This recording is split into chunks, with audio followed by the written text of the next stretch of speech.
Call the 2016 advisory public hearing to order. First, just good morning, everybody. Welcome to the Advisory Committee's public hearing on articles contained in the 2016 warrant that will be voted on by the town at our annual town meeting scheduled for Tuesday, April 26th at 7 p.m. at Linguist Commons at Dover-Sherborn Regional School. First, I just want to introduce the members of the Sherborn Advisory Committee. We are missing one today. Jeff Rudin couldn't be here, but have Russ Pollock, Barb Kantorski, Vicki Rellis, myself, Mary Wolf, Ben Williams, Lanny Rubin, and Jeff Waldron. I'll take a minute now to review the process and rules we'll be adhering to as the meeting goes forward. The format of the public hearing for each warrant article is as follows. The proponent of the article is invited to make a presentation. The chair opens the meeting for public comments and questions by all those present. The chair closes time for public comment and questions and opens the meeting to advisory committee for questions and comments. After the advisory committee discussion, the chair opens the meeting for any new public comments on the article. At any time during the discussions, an advisory committee member may request additional information from the article proponent or other resources. In this circumstance, the public hearing on the particular article will be placed in recess until the final public hearing session. After all new comments are heard, the chair will bring the public hearing on the particular article to a close and open the voting session. The format of each voting session is as follows. The chair requests a motion for the disposition of the warrant article. Advisory committee members discuss and deliberate the merits of the article and the pending motion. During the discussion, an advisory committee member can request deferral of the vote on the warrant article. The chair will honor such request and defer the vote on the article to the final voting session. At the conclusion of the voting session discussion, the chair moves the motion on the article to a vote. Please note, advisory will vote individual line items listed in the omnibus budget, Article 4. I'll be following these rules very closely, particularly with respect to time. Both the 5-minute introductory remarks by article proponents and the 2-minute limit on comments from the floor. Advisory Committee member Vicki Rellis has graciously agreed to act as the timer for today, and she'll be signaling to you as you approach the end of the time. And she's very strict, so watch out. I'm also going to ask everyone who comes to speak from the floor to both keep the topic under discussion and to ensure that your comments bring something new to the table. If I feel that someone's comments are simply repeating comments we have previously heard today, I'll ask that person to not continue the repetition and then to be seated. I would also remind everyone that we are fellow townspeople and neighbors, and I'd ask all to speak in a manner in which you yourself would wish to be spoken to. We will address articles in the order in which they appear on the warrant. We will have a brief break mid-morning and a lunch break at some appropriate time between noon and 1 o'clock, approximately for 20-25 minutes. Does anybody on advisory have any questions? No. All set? All right. Let's jump right into it then. So, let's see. I'm just going to go through Article 1. To hear and act on the reports of the various town officers and committees as contained in the annual town report or otherwise. I'll take a comment. No comments. I'll take a motion to recommend favorable action on Article 1. Moved. Second. Any discussion? All those in favor? The vote was 8-0. All right, Article 2. To see if the town will vote to raise and appropriate or transfer from available funds a sum of money, and if so, what sum for unpaid bills or take any other action relative thereto. Number 1, or do I read through the? Yeah. Number 1, inspections for $129. And number 2, employee benefits for $80.76. Any comments? I'll take a motion for favorable action. Moved. Second? Second. Any discussion? All those in favor? Diane will do that probably at the break. 8-0. We voted to sign it. Article 3, to see if the town will vote to transfer from available funds a sum of money, and if so, what sum, for the purpose of supplementing the various line items of the town's fiscal year 2016 budget and previously voted by the town under Article 3 of the warrant for the 2015 annual town meeting, or take any other action relative thereto. There's a list of the assessors, $9,000, accounting, $6,600, community maintenance and development expense for road improvements, $30,000, community maintenance and development salaries, snow and ice, $2,000, legal expense, environmental consulting and affordable housing, $21,000, police department salaries, supplement injured officers, $56,370, town buildings, fire station HVAC repair and technology updates, $29,000, transfer from special revenue funds, elder housing, $21,006, general insurance expense, $5,900, for a total of $180,876. Do I have any comments? Yes, just one. The elder housing line there, it should be noted that is not tax money. That is their own money that's being transferred for handling the debt service this year. Thank you, Ben. Do I have any other comments? All right, I'll take a motion for favorable action on Article 3. Moved. Second. Any other discussion? All those in favor? Aye. 8-0. Okay. Now, Article 4 begins our recommendations for the coming fiscal year on the omnibus budget. Before we move on these recommendations, I'd like to invite Advisory Member Ben Williams, who's our liaison to the town's fiscal management team, to make a few comments. Yes, thank you. The first budget I saw in some detail was fiscal 2012. The process was fraught, no one was particularly happy with the result, and in order to avoid an override, free cash was spent down to below $200,000. Since then, Advisory has had several incremental goals to improve the budget.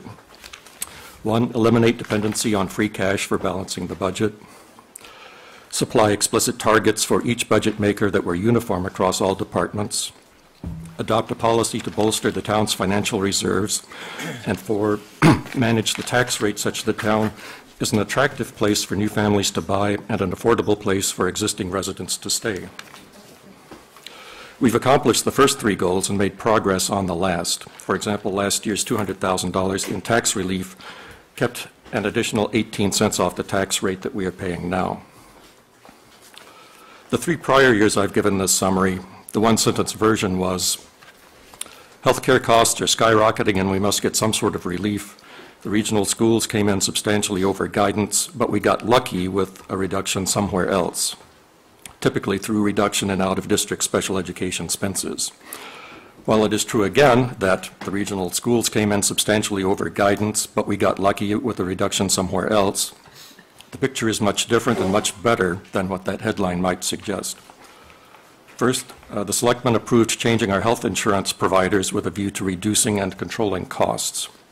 The TA and Finance Director have done yeoman's work in achieving consensus with employees and lining up new plans, but all deserve credit for this work in progress. Second, we introduced trend budgeting, where the guidance given each department this year is individual and based on 3-year averages of actual expenditures rather than simply the prior year budget. The intent is to increase the rigor of the budgeting process, enhance transparency to and accountability for the costs of running the town and schools. This is a radical but effective, but a positive change for Sherborn. Adopting trend budgeting has been a bit rocky, but the result, I think, speaks for itself. The Regional School Committee, Sherborn School Committee, and the school administration deserve special credit for pulling out their sharp pencils and giving the budgets comprehensive reviews. The region was able to remove about $1 million from their original fiscal 17 budget, and Pine Hill about $250,000, and that's all with level service. All budget makers who came in, or at least close to guidance, also get our thanks, and we note that several overages to guidance that we recommend today result not from increased costs, but from shifting to a more efficient accounting that smooths salary payouts in years where the fiscal year begins midweek. If voters approve this recommended budget, the town is on track to deliver the same service with continuing budget lines totaling slightly less than this current fiscal year. Additionally, we've been able to fit over $500,000 of capital projects into the operating budget instead of borrowing. That reduces tax bills for the next few years even more when compared to a business-as-usual budget. And we again provide $200,000 in tax relief. Finally, our finance director deserves special recognition. Not only did she propose trend budgeting and spearhead the healthcare change, but she has given unprecedented support to advisory, making our work more efficient and effective. So thank you. Absolutely. I want to thank Irene as well. She's been unbelievable through this year, which has been a big change for us. So thanks, Irene. All right, so we'll be voting the line items that I'll read out for Article 4 as they appear on the model the town accountant produces, and that advisory uses to track the submitted budgets, changes to those budgets, and revenues and disbursements throughout the budget season. Our votes today are based on the information in the model through today. I think we've had some changes even as of this morning. So as I read out each line item, only members of advisory can place a hold on a line item for discussion. All right? Mr. Chairman, point of order. Peter Lifford on Doppingbrook Road. The information that was handed out shows minus 100% change on all budgets, and that's not very useful for our purposes. Apparently, someone used the wrong column. What did you get, Peter? This is the summary of your budget that you're going to be going line by line on. Okay. And the final column says that every budget is minus 100%. It doesn't tell us what the change is. It's supposed to be recommended versus 16 actual, but somebody pulled the wrong column. And my request would be that if you have the correct numbers on each line, that you mention that you note the percent change when you note the amount, so that we don't have to all do our own math. Go ahead, Irene. The column is for purposes of the advisory committee's recommendation versus the prior year. This is a draft. It indicates on the document it's draft. After today, next week, it'll be posted online, and all those calculations will be up to date. Because Peter, we have not voted on any line item yet. I so do understand what we're reading through is the requested column, the fiscal year 17 requested. Okay, it left the impression the REC apparently looked like it might have been the requested rather than recommended, but can we know what the requested versus the 16 was? Is there a line that tells us that? Not right now. Okay, well. Thank you. Sorry. Sorry for the confusion. Can members of the audience put a hold on a budget item? No. That's the way it's always, that's the rule. That's what we've always done. Advisory places holds on, no, that's the way we've done it here. All right, so I'm going to read through the budget. Selectmen payroll, $244,609. Selectmen expenses, $24,350. Zoning Board of Appeals expenses, $1,200. Legal Town Council, $70,000. Transfer Station, $239,235. Finance accounting payroll, $168,573. Finance, no? Sorry. I'm sorry, what's on the screen and what people are looking at is the omnibus budget. Oh, I'm sorry. I'm The sorry. I'm document sorry. you were reading from is the warrant Oh, guidance document. my I mistake. I'm apologize. very sorry. All right. Let me just start over. Okay, so the selectmen salaries are $244,609. Selectmen expenses are $24,350. Zoning Board of Appeals, $1,200. Legal counsel, $70,000. Assessors' salaries, $102,609. Assessors' expenses, $14,070. Treasurer salaries, $57,542. Treasurer's expenses, $9,545. Tax collector salaries, $103,452. Tax collector's expenses, $19,597.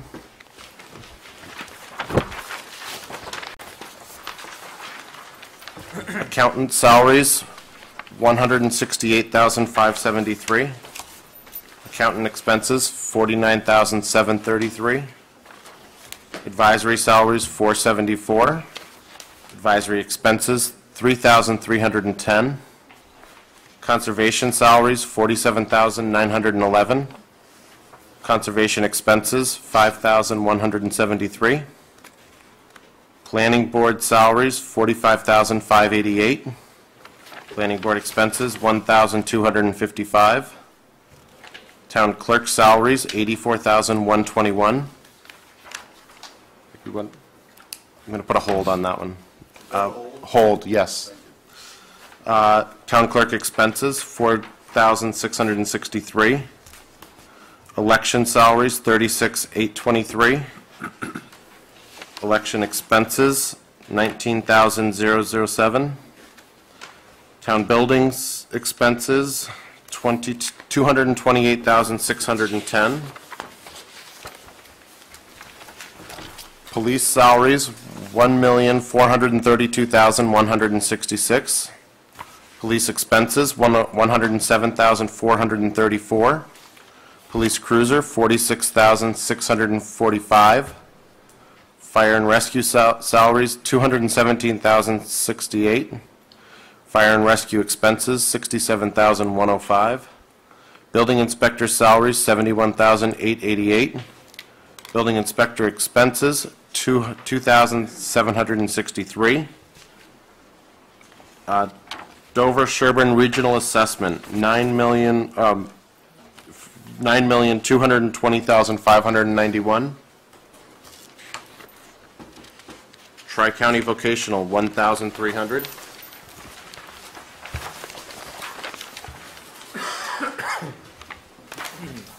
Sherborn School, $6,489,275. Norfolk Agricultural, $91,780. CM&D salaries, $536,104. CM&D expenses, $308,518. Snow and ice salaries, $28,994. Snow and ice expense, $60,745. Street lighting expenses, $22,000. Solid waste expenses, $239,235. Recycling expenses, $3,230. Cemetery expenses, $59,110.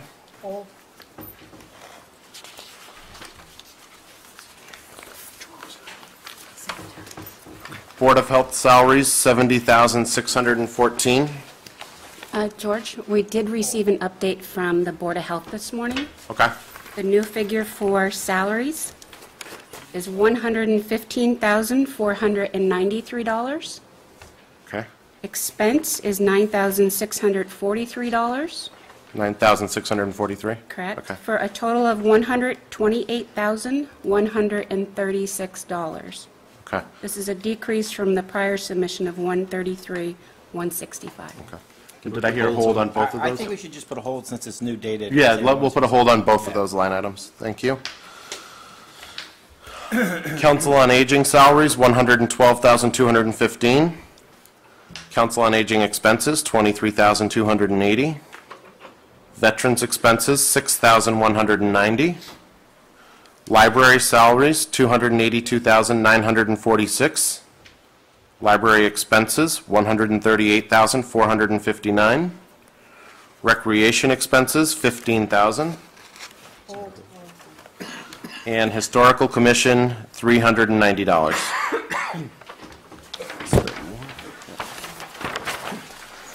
And then General Insurance, $208,507. Employee benefits, including OPEB, $2,606,643. Debt service, $1,551,388. And reserve account, $347,548. Hold. Okay. So now we'll go back and review each ones that we placed holds on. The first being, what's that? Oh, Sorry, thank you. First, I'll have comments on any line items that we did not place holds on. Yes. Peggy Novak, Nason Hill Road, Historical Commission. We would like to ask that you reinstate our $500 budget. In fact, the $390 was not what we requested. We requested the $500. As recently as 2011, our budget was $1,200. Our charge is to promote public awareness of the historical assets of town. There's an increasing amount of pressure on those assets, just as there is with development, and we're seeing more and more tear downs, and feel we really need to increase our public outreach. The $110 that's been cut from our budget is not going to have any effect whatsoever on the town finances, and yet for us, it's 22% of our budget, so it really does make a difference. So I would ask that you reinstate the $500 that we requested. Thank you. What do we do if we want to? Peggy, did you actually submit a budget? We did. And we actually Carol came to one of your meetings. You got to step to the microphone to talk. Carol McGarry came to your meeting where we were scheduled to speak with you with an itemized request that actually totaled $545, although we were just requesting $500, which is the same amount that our budget has been since 2012. You have to, if you speak, just because it's being recorded on television, if you're going to speak, you have to be at a microphone. Thank you. We have a copy of the detail that was submitted to you. What we have is the budget numbers that we have on here, just so you know. I mean, we can take this into consideration, but are the numbers that were given to us by the town accountant. So this is what you have. Take into account our Did you submit it to the town accountant? George, if I may? Yes. On the screen, it actually indicates the department submissions, and they did submit a budget for $500. Okay. When it went before the Board of Selectmen, my understanding is it was approved for $390 based upon actual spending trend. Okay. And yet on the detailed sheet today, it shows our expenditures for 2014 at $496 and for 2015 at $750, which was an amount that had to be spread across 2 budget periods. That was for updating the links on our website to our historic asset survey, and we had to work, most of the work was done by a volunteer, but then to actually upload it onto the website, we had to work with Virtual Town Hall. Okay. And Jeannie Guthrie, I don't know if she's here, was actually our go-between to work with them. Okay. I've just got to procedurally figure out. So is it, Just speak into the microphone there.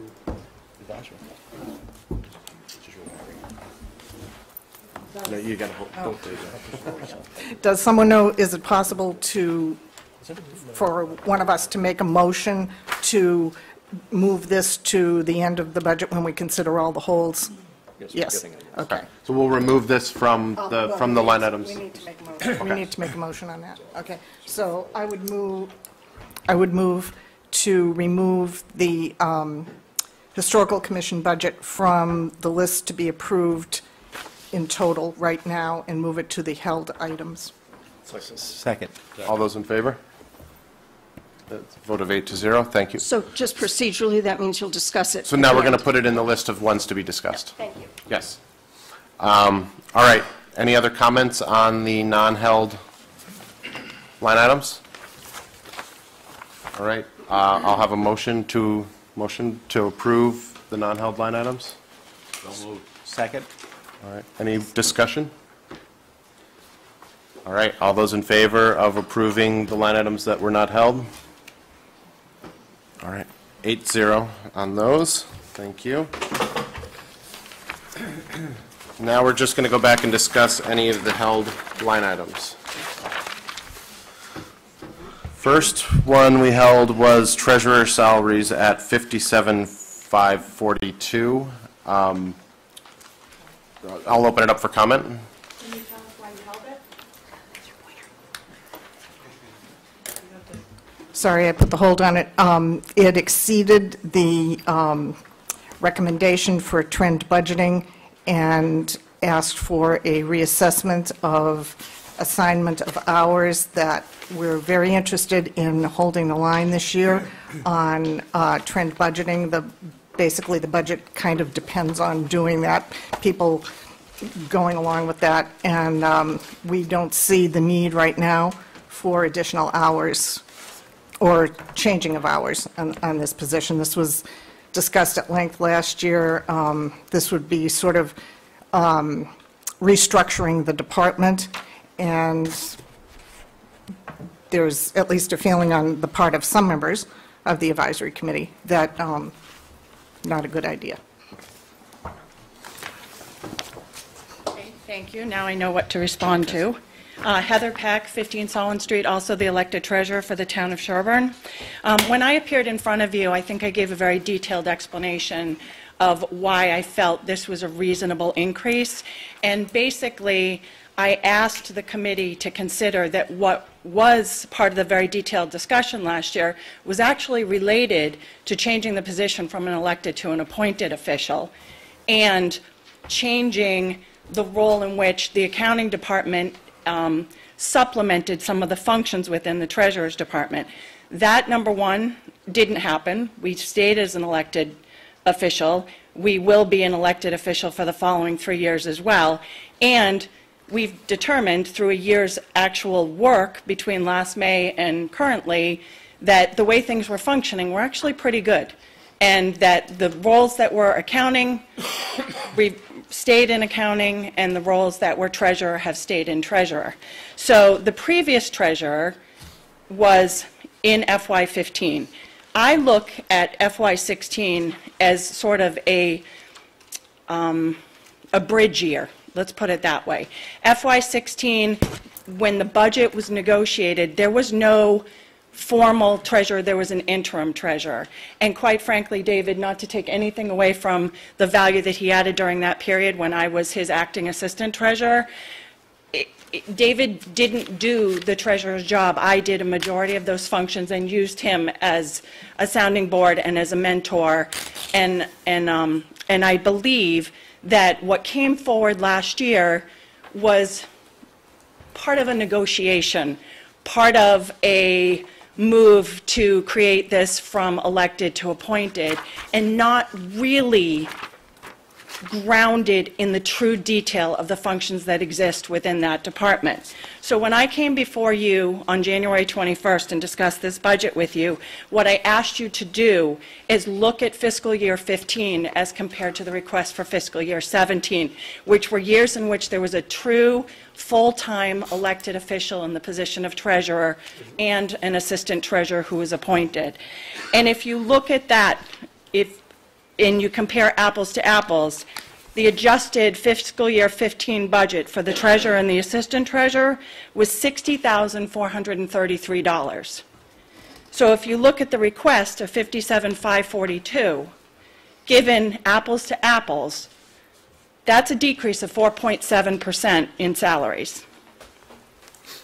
We've gone from $60,433 to $57,542 with all of the same functions being done by the person in that role. Whether it be me or somebody else is neither here nor there. So I think, comparing apples to apples, this is a true decrease in the budget, and I did respectfully ask that the committee not disregard fiscal year 16, but understand that fiscal year 15, Pete Hoagland, the former treasurer, prepared the budget with a knowledge of what it takes to get the job done. And fiscal year 17, Heather Peck, myself, prepared the budget with the knowledge of what it takes to get the job done. And this is what came forward. This was respectful, it was well thought out, it was well documented, and I feel is reasonable. The one other thing I want to point out is it's still a decrease of 2 hours between the fiscal year 15 and fiscal year 17 budget.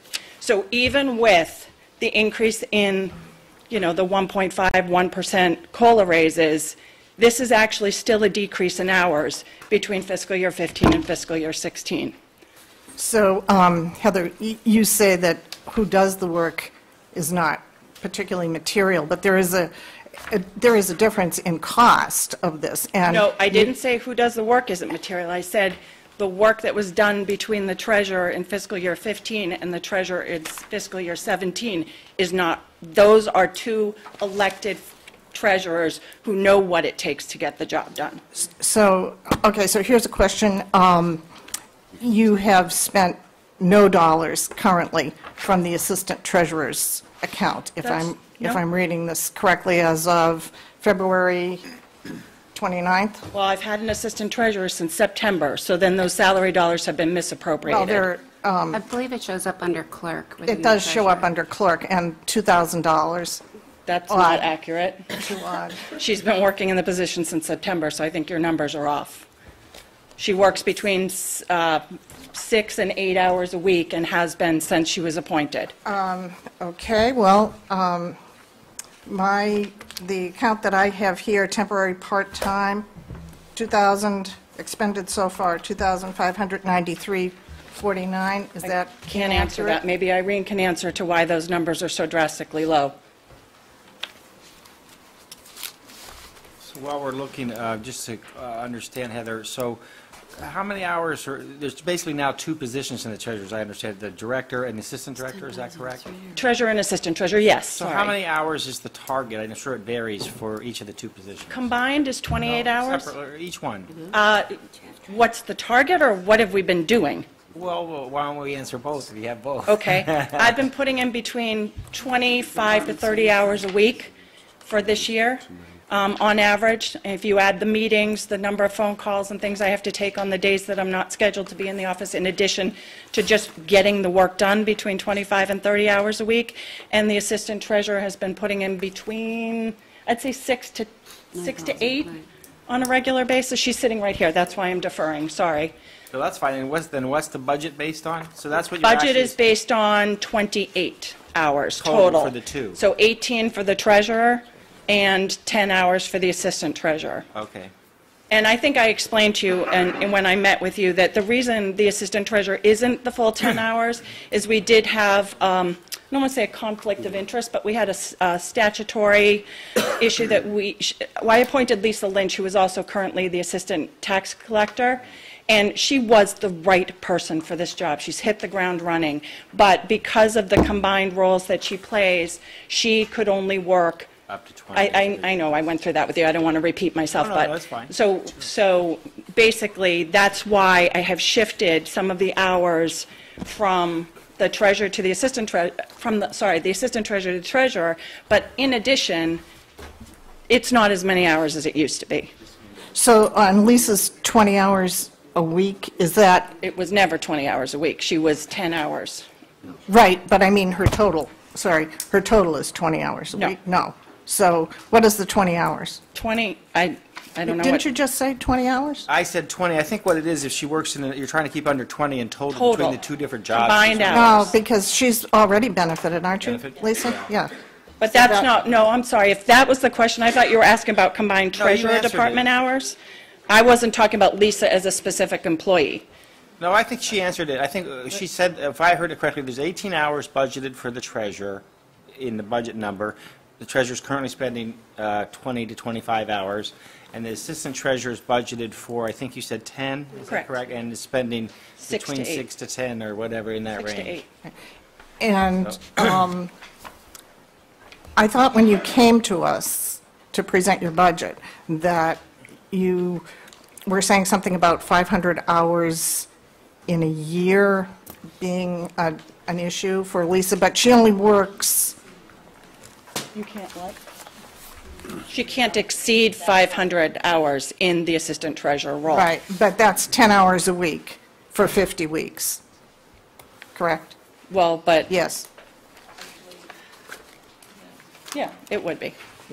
But she can't do that because of her shared role. She cannot give us those hours and not work 40-something hours as a combined treasurer and assistant treasurer, not combined, Wait. in her two positions of assistant treasurer and assistant collector. There's not enough hours in her day to work the full 10. Okay, because so how she- many do you work for Nancy? 27 for Nancy.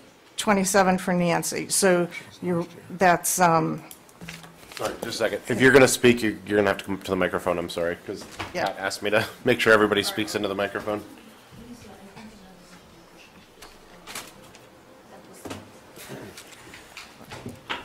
Hi, I'm sorry. Lisa Lynch. I'm the assistant collector and the assistant treasurer. I work 27 hours a week for Nancy Hess in the collector's office. I think part of the issue was the budget, when it was designed, was for Heather, for the assistant, was 10 hours, okay, a week for fiscal 16. But because there was a conflict of interest law, and because I work in 2 different jobs, are you a special employee? they had to make me Okay, that. okay. The selectmen voted for that, okay?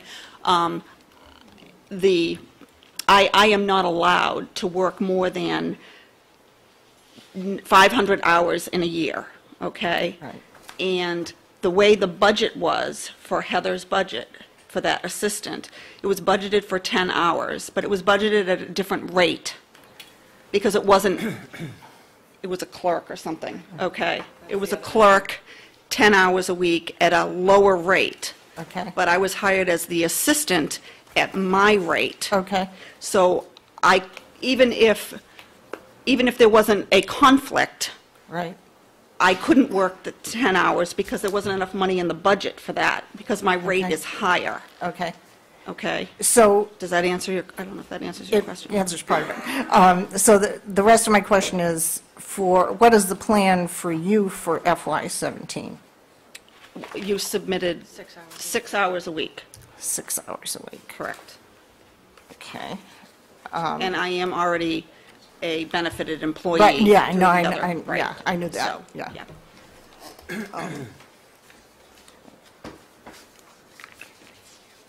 I guess the way I look at it is, I don't think we want to undercompensate the treasurer's office, but at the same time, we are obviously trying to hold a firm line here. If she's really spending 20 to 25 hours a week and only budgeting for the treasurer's position 18, it seems like that's not an unrealistic number. I know it's more than we had last year. So I personally am okay with the request as it is, I think, but I'd be interested to hear what the advisory, Russ, do you have anything you want to I add? just want to fully understand, Heather, your submitted budget is based on 25 to 30 hours a week for the treasurer position, and then a 6 to 8 hours a week for the assistant treasurer? No, my budget is submitted at 22 hours, which is still less than I'm currently doing on an average weekly basis. So, That's split between 18 for you and 6? No. Oh, no, well, I'm sorry. My budget, the treasurer's position, I am asking for 22 hours. Okay. I'm asking for 6 hours for the assistant treasurer. and what you're telling us is the job requires 25 to 30 hours of your time per week, based on your experience and how you've been doing the job, and 6 to 8 from Lisa? Yes, But your submitted budget is only for 22 hours of that your is time? correct, because I was trying to be respectful of the process, but also, and again, when I submitted this budget, you have to remember, I didn't know if it was going to be me or somebody else. I still don't know that. That's what I truly believe is going to take to get that job done.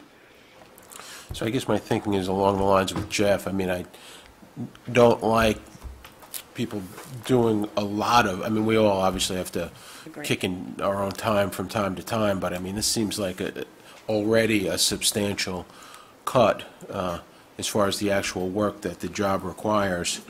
I guess I'm okay with that, too. I mean, we don't want to be half-paying people. It just isn't right from a very, as tight as the budget is. I mean, if you're getting that close to the bone, Well, that's if just I not could just right. say, in my humble opinion, it's not about whether or not I'm being paid correctly. It's about what you've budgeted in terms of hours for such a critical position. I mean, the things that the treasurer is responsible for are not small. whether it be me or somebody else. And to undercut the responsibility by shortchanging the hours that you're willing to compensate that person to do such an important job, I think that should be the focus. It could be me, it could be somebody else. This job is critical to the financial health of the town. Yeah, I mean, I appreciate that. I look at it a little different. I think our town's going to elect people that are going to be committed to the position regardless of how it's funded. It's just not right to underfund it to that extent. Yeah, this salary is not an hourly salary for anyone who is interested. This salary is set at town meeting, and if a person, I'm certainly not implying this, but were a person to work 1 day or 2 days, they would be compensated in full. If they work 40 hours a day, more than they can, they're compensated at the same rate. So, and also I would just add that a number of departments have come to us with requests for more than the trend budgeting would indicate, and we've been pretty firm about that. And also a number of departments came to us and stated that they didn't like it, but they were adhering to the trend budgeting because this is something new for the town, and making a lot of changes while implementing a new system strikes me as kind of foolhardy. So, one of the things related to that comment, Mary, is in terms of salary versus hourly. I do respect that, and obviously in that position this year, I have respected that, and I've done what it took to get the job done. But when we set the budgets in the town of Sherborn for people, we set what we expect their number of hours to be times their hourly rate, and then that becomes the salary. We don't say they're salaried at $50,000 a year, do what it takes to get the job done. We say we're budgeting you at 18 hours times X number of dollars, and this is your salary. And that has been the case since I initially got involved in town politics in 2001. So respectfully, I hear you, but I also think that we have a way of doing things in this town for this position or any other, and it's hours times rate, not it's this salary, get the job done. Yeah, let me just add, I support the trend budgeting effort. I supported it, and I still support trend budgeting, where very basically we look at the last 3 years of actual costs of the budgets in the departments and kind of look at the curve as if it's going up slightly, we trend it that way. If it's going down, we trend it that way. And it seems to make good sense instead of, reserving a budget, even though in the last 3 years they never actually hit it, because we tax you for those budgets. So if we're going to try to get it as close as we can to actual, it seems to make really good sense to do it that way. This seems a little different. I mean, the department's kind of in flux between the how we're appropriating the hours between the treasurer and the assistant, and I don't know if it really facilitates the trend budgeting for this particular year. Let me ask a question. Has, Mary, you've dealt with the personnel board. Do they get involved with what hours are set within a department? I mean, they're actually, that's an excellent point, George, because the Personnel Board is currently in the process. It is not complete by any means, but the Personnel Board is in the process of looking at all classifications and salary-associated grades for all departments in the town, and that would be, actually another reason to put this off, because depending on what they come up with, we may. Right. That's Just respectfully, elected officials do not fall under the personnel plan. But appointed do. And one of these positions being changed is an appointed position. It's not being changed. Well, The the hours. hours. And honestly, they didn't vote on what you did with the position last year either. So But they weren't in the middle of a review last year. And the position, the hours being associated with Lisa's position, which is an appointed Well, position. I'd like to are think under. that if I went before the Personnel Board and gave my justification for allocation of hours, that they would respect that, given that I manage the department. So But we don't know that. well, let's hope we're respecting each other in the roles in which we play. Chuck? I just want to point out one of the things that I noticed when we were looking at this budget, that three-year trend budgeting, you've got an outlier in this budget, in that you've got for FY14, the overall budget was $103,000, FY15 it was $108,000, and for FY16, that's the outlier, it was $48,000. So the three-year trend budgeting has lots of merits. It also needs to take into account a serious outlier. This three-year trend number is very different because last year's budget was so much lower. Right. I think one thing to take into account, though, is you'll look at the finance accounting budget went up because there was a shift of duties from treasurer over to accounting, correct? Is that correct? Yeah, Yeah. that was a $50,000 change. Yep. And when I did my comparative between fiscal year 15 and fiscal year 17, I removed that $50,738 and still had a 4.7% reduction in salaries from fiscal year 15 to 17. George, if I may. Yeah, go ahead. To answer your question, the assistant treasurer is currently being booked under the treasurer temporary part-time. The salary started getting paid on September 6th of 2015, and they average anywhere from $200 to $300 a week. So that total of $2,593.49 is accurate as of the payroll ending February 20th.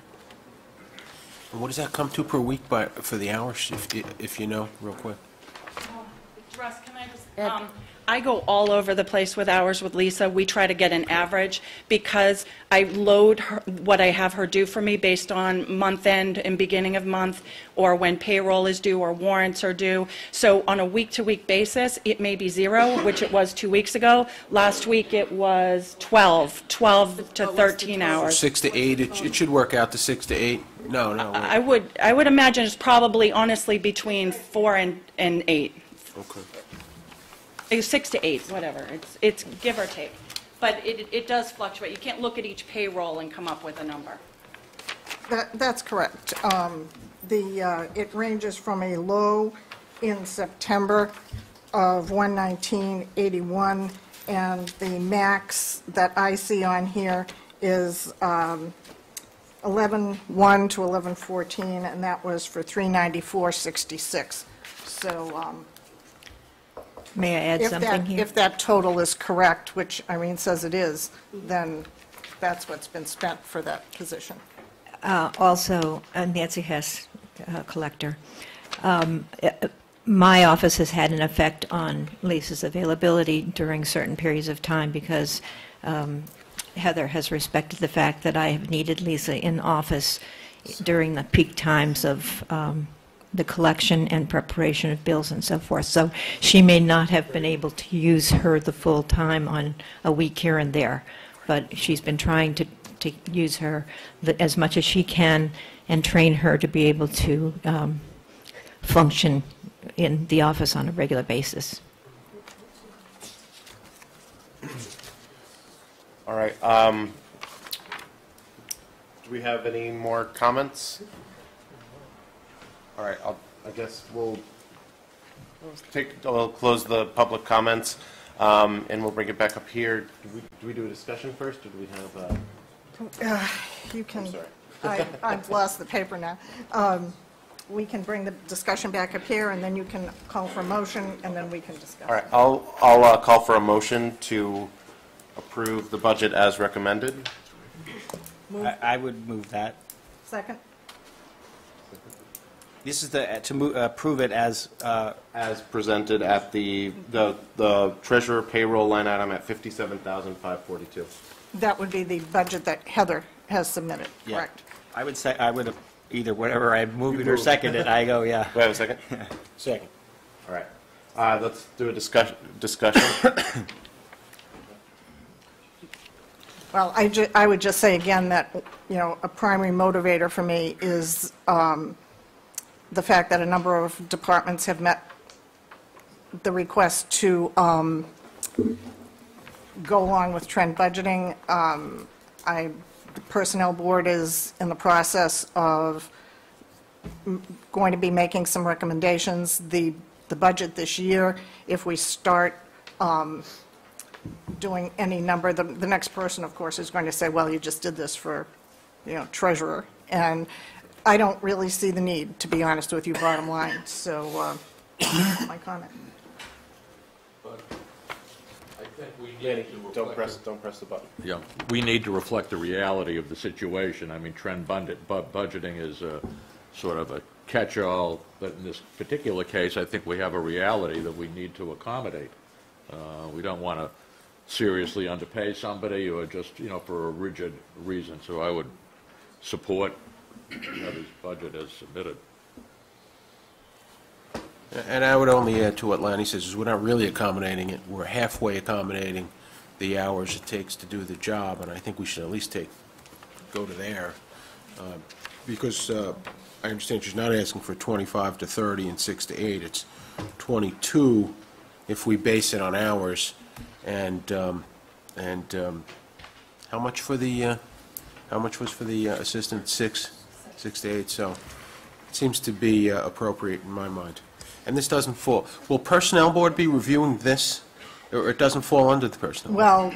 Well, Not elected officials. Heather's doesn't, but Lisa's does. Yes. Lisa. Okay. Sorry, Lisa. Just one other thing, one comment I've been making throughout the year with a lot of different budgets is that with the trend budgeting, we know that there are special circumstances, and that's what we've asked the different departments. If they can't follow what the guidance was based on historical, if you come in and have good reason why you shouldn't follow what we gave for guidance, then we would consider it. So I think what Russ and Lanny and Jeff have pointed out is that Heather's saying she is working more hours. This was a department that's been in flux with the different shifts of duties. As Chuck pointed out, last year was an outlier. So I think, personally, I think that we should go with, as Russ said, if she's working more hours than we're budgeting, then we need to respect that. Any other comments? All right, I'll take a vote. All those in favor of approving the treasurer payroll line item at $57,542? All those opposed? Abstain. Vicky abstains. Okay, so that was 611. 611. All right. Thank you. The next line item that was put on hold was tax collector salary of $103,452. I'll take comments. Historical data used to base the needs of my office is flawed because my office is no longer the same office as it was 3 years ago or even last year. And even if it were the same office, you still couldn't take a 3-year average of the cost of some things like postage and expect that I can send out as many bills for that amount as for the most recent high cost, though I'm sure I could find many volunteers who would volunteer not to get a bill. Last year's town meeting changed my office so that we could get the collection of money off the street more centralized, better accounted for, and more secure. We've been moving successfully down that road, but it has impacted my office, and we still have a very long way to go. In addition to the normal busy tax activity over the last 2 months, we have processed payments for over 200 burn permits, more pond stickers, both online and over the counter, as well as building, gas, electrical, and plumbing permits. Recreation is positioned to launch paying for their spring programs through our office, and other departments are exploring the process. I need the tools to make this happen without losing ground with the efficiency that we and the taxpayers have come to expect from us. I do not want long lines to be the norm. I want all money processed and banked at the end of each day, and I want people to get the assistance they want and need when they come to the counter, email, or call us. Most of all, I want to be sure that we can maintain the important level of accuracy and professionalism that we think is imperative in the handling of your money. You asked last year if I anticipated any need for an increase in staff or hours. I did not know what I would need and did not want to guess, so added neither, especially since I planned to stay away from over-the-counter collections until next year, and that didn't happen. My experience thus far has given me some basis for making the judgment that I should increase the clerical time, not my time, the least expensive, by 3 hours a week. I presently have 9 that is shared by 2 people. The addition of 3 hours will allow me to regularly schedule coverage for the busier daily times without being as concerned about saving enough for peak tax time. I believe it is a conservative request. Personnel has approved additional hours for the rest of this fiscal year. I will seek their approval for next year with hard data at a later meeting. But since we just started with the with some of the other collection, I didn't have a track record to be able to put before them, and Mary made a compelling argument at personnel to not increase hours. But it has been demonstrated that we need more hours. A few years ago, I gave you back some of the hours I was compensated for so that we could increase my assistant's time, and that netted the town money that you've realized for several years now. I am now putting in lots of time, and I'm not complaining about that, but I am certainly exceeding the time that I'm compensated for to get this to be a smooth transition. And I don't know ultimately what's going to happen, but I know in order to make this process move forward and get more departments on and be able to get people comfortable with online payments and coming to the collector's office, it's going to take some adjustment time. So I at least need to have more clerical time for the rest of this year and the coming year. Thank you. So your total hours per week is going up by 3? The total clerical hours are going up by 3, and we're not adjusting any of the other hours. And I think the budget that we read, I think, doesn't include that. Is that correct? It doesn't. I think It what she's should saying- include it. It does. It does include the additional 3 hours. Oh, it does? It does, yes. I just want to point out that postage isn't involved here. There was no hold on the expenses. It's Okay. strictly on the salary, so the expenses, no one is complaining about. It's not an issue. Go ahead, Lenny. Well, we know from what we've heard from the various groups that were collecting their own fees before, like the Rec Commission, that this has been a big change, which the town voted for the collector to do all the collecting of fees. So it's inevitable that this has been a difficult, time-consuming transition process involving new systems and more time. So I think there's, no question that this is justified. I think when we discussed this before, we had a little bit of discussion that if she has incurred these additional hours, there were savings of hours in other departments. But what seems to me is we shouldn't penalize Nancy. In other words, if she has additional hours, I think she reasonably is probably spending more than this. We maybe need to push on the other departments that if they saved hours, it's possible they were doing things quote unquote off the side of the desk, or doing it with salaried people that weren't getting any extra compensation. But it's not her fault that she's got more work, really. So, just a quick question. Once this adjustment take place and you have systems in place, is this going to be a continual hourly increase? Unfortunately, I have no way of knowing. I don't know how many departments are going to come on board. I don't know how successful we'll be getting people to do things online, because that certainly helps what we need in the office. But I know right now, managing this, and we're only the tip of the iceberg as far as the various departments. I have online processes for some departments. I'm not doing their transfers. I really should be taking the entire process on, but I don't want to swamp the boat so that none of it is efficient. Or I know when anybody generally gets new technology in and revamped systems, it takes a while to get adjusted to it. But once that's done, usually technology minimizes any kind of costs that are ongoing. So that would be the goal, wouldn't it? that would be the goal, and one of the reasons that I'm holding off on jumping into some of the changes as far as programming and that sort of thing is to see. I don't want to invest in something and find out that it's overinvestment or that I need something different. So I'm trying to phase things in slowly and see where the need is when we get down the road, because we really have a very small piece of what's happening going on now. So Nancy, the variance is 3 hours a week. Is that your time or your staff time or everybody? I would like to have 3 more clerical hours so that I can, right now I'm doing an awful lot of the clerical work, and I would like to be able to shift some of that down. One question. You mentioned the Personnel Board. Have you gone to the Personnel Board and asked what the right amount of hours is for this position? And they said, did they say no, or what was the... No, I went before them to get it budgeted. It's very hard. I can understand on expenses, depending on reserve fund transfers.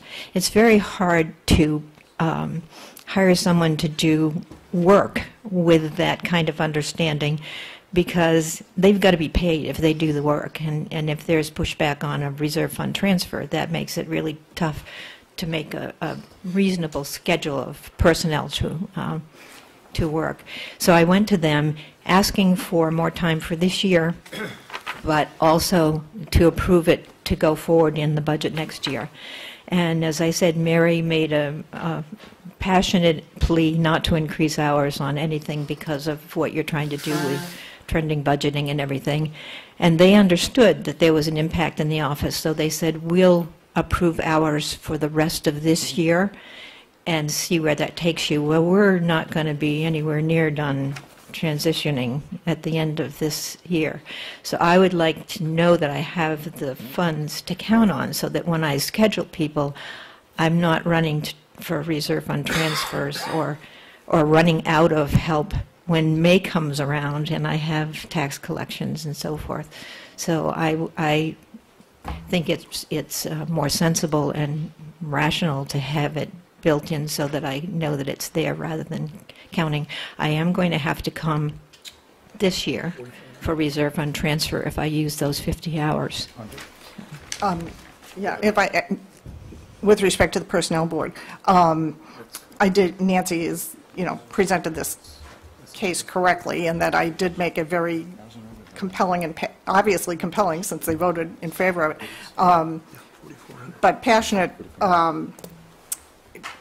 comments, really, about this, because, I am strongly in favor of this trend budgeting.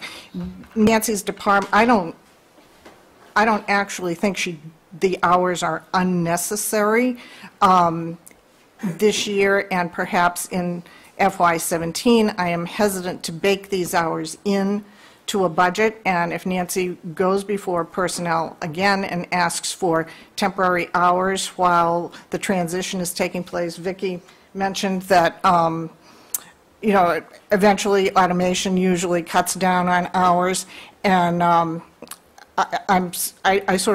in fact, if you go to personnel and ask them, in July 2nd, whatever, to give you, temporary hours, then I will actually support that. But I am hesitant to bake in hours now and put them in the budget and trend out. We have put in a very large reserve fund this year. If people have looked at it, it's many, many, many dollars more than it has been in the past, and it's to take care of that. And I think we have a reputation for being pretty tight with our money in reserve fund transfers, and I'm proud of that. But regardless, we know that we're trying to do something new. We understand that there will be exceptions this year. We've made an effort by increasing the reserve fund to take care of that, and I am just hesitant to bake hours in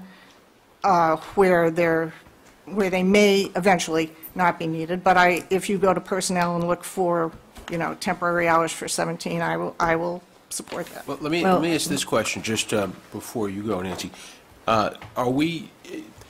Can she, if we don't, to use your phrase, bake it into the budget, can she use a clerk for 1, 3, 5 hours a week as necessary automatically? And how can you guarantee? Well, and I just need to be educated on it. How can she'd do that knowing she's going over the budget and guarantee that there'll be a transfer later. Well, I mean, she can we do that? She can do it two ways. She can do it through the request for a reserve fund transfer. She can get personnel to, they make recommendations. I mean, they don't actually enforce this. They're saying she can have this amount of hours, from now until June.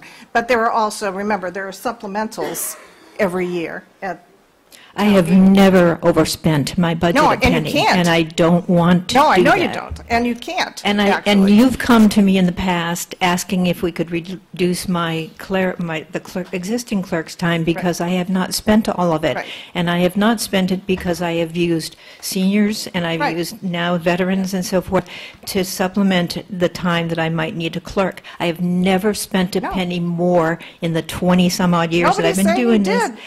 We tried to But get, you didn't want to you're spend money saying last if- year. We yes, wanted to give But you. you're asking not to bake it in because you don't want it to be spent on something else. No, I'm being- no, absolutely not. Well, Dead wrong on that, no. but if you look at my history, you have gotten money back on those clerical hours when I haven't needed them, and I would not do differently at this point in time.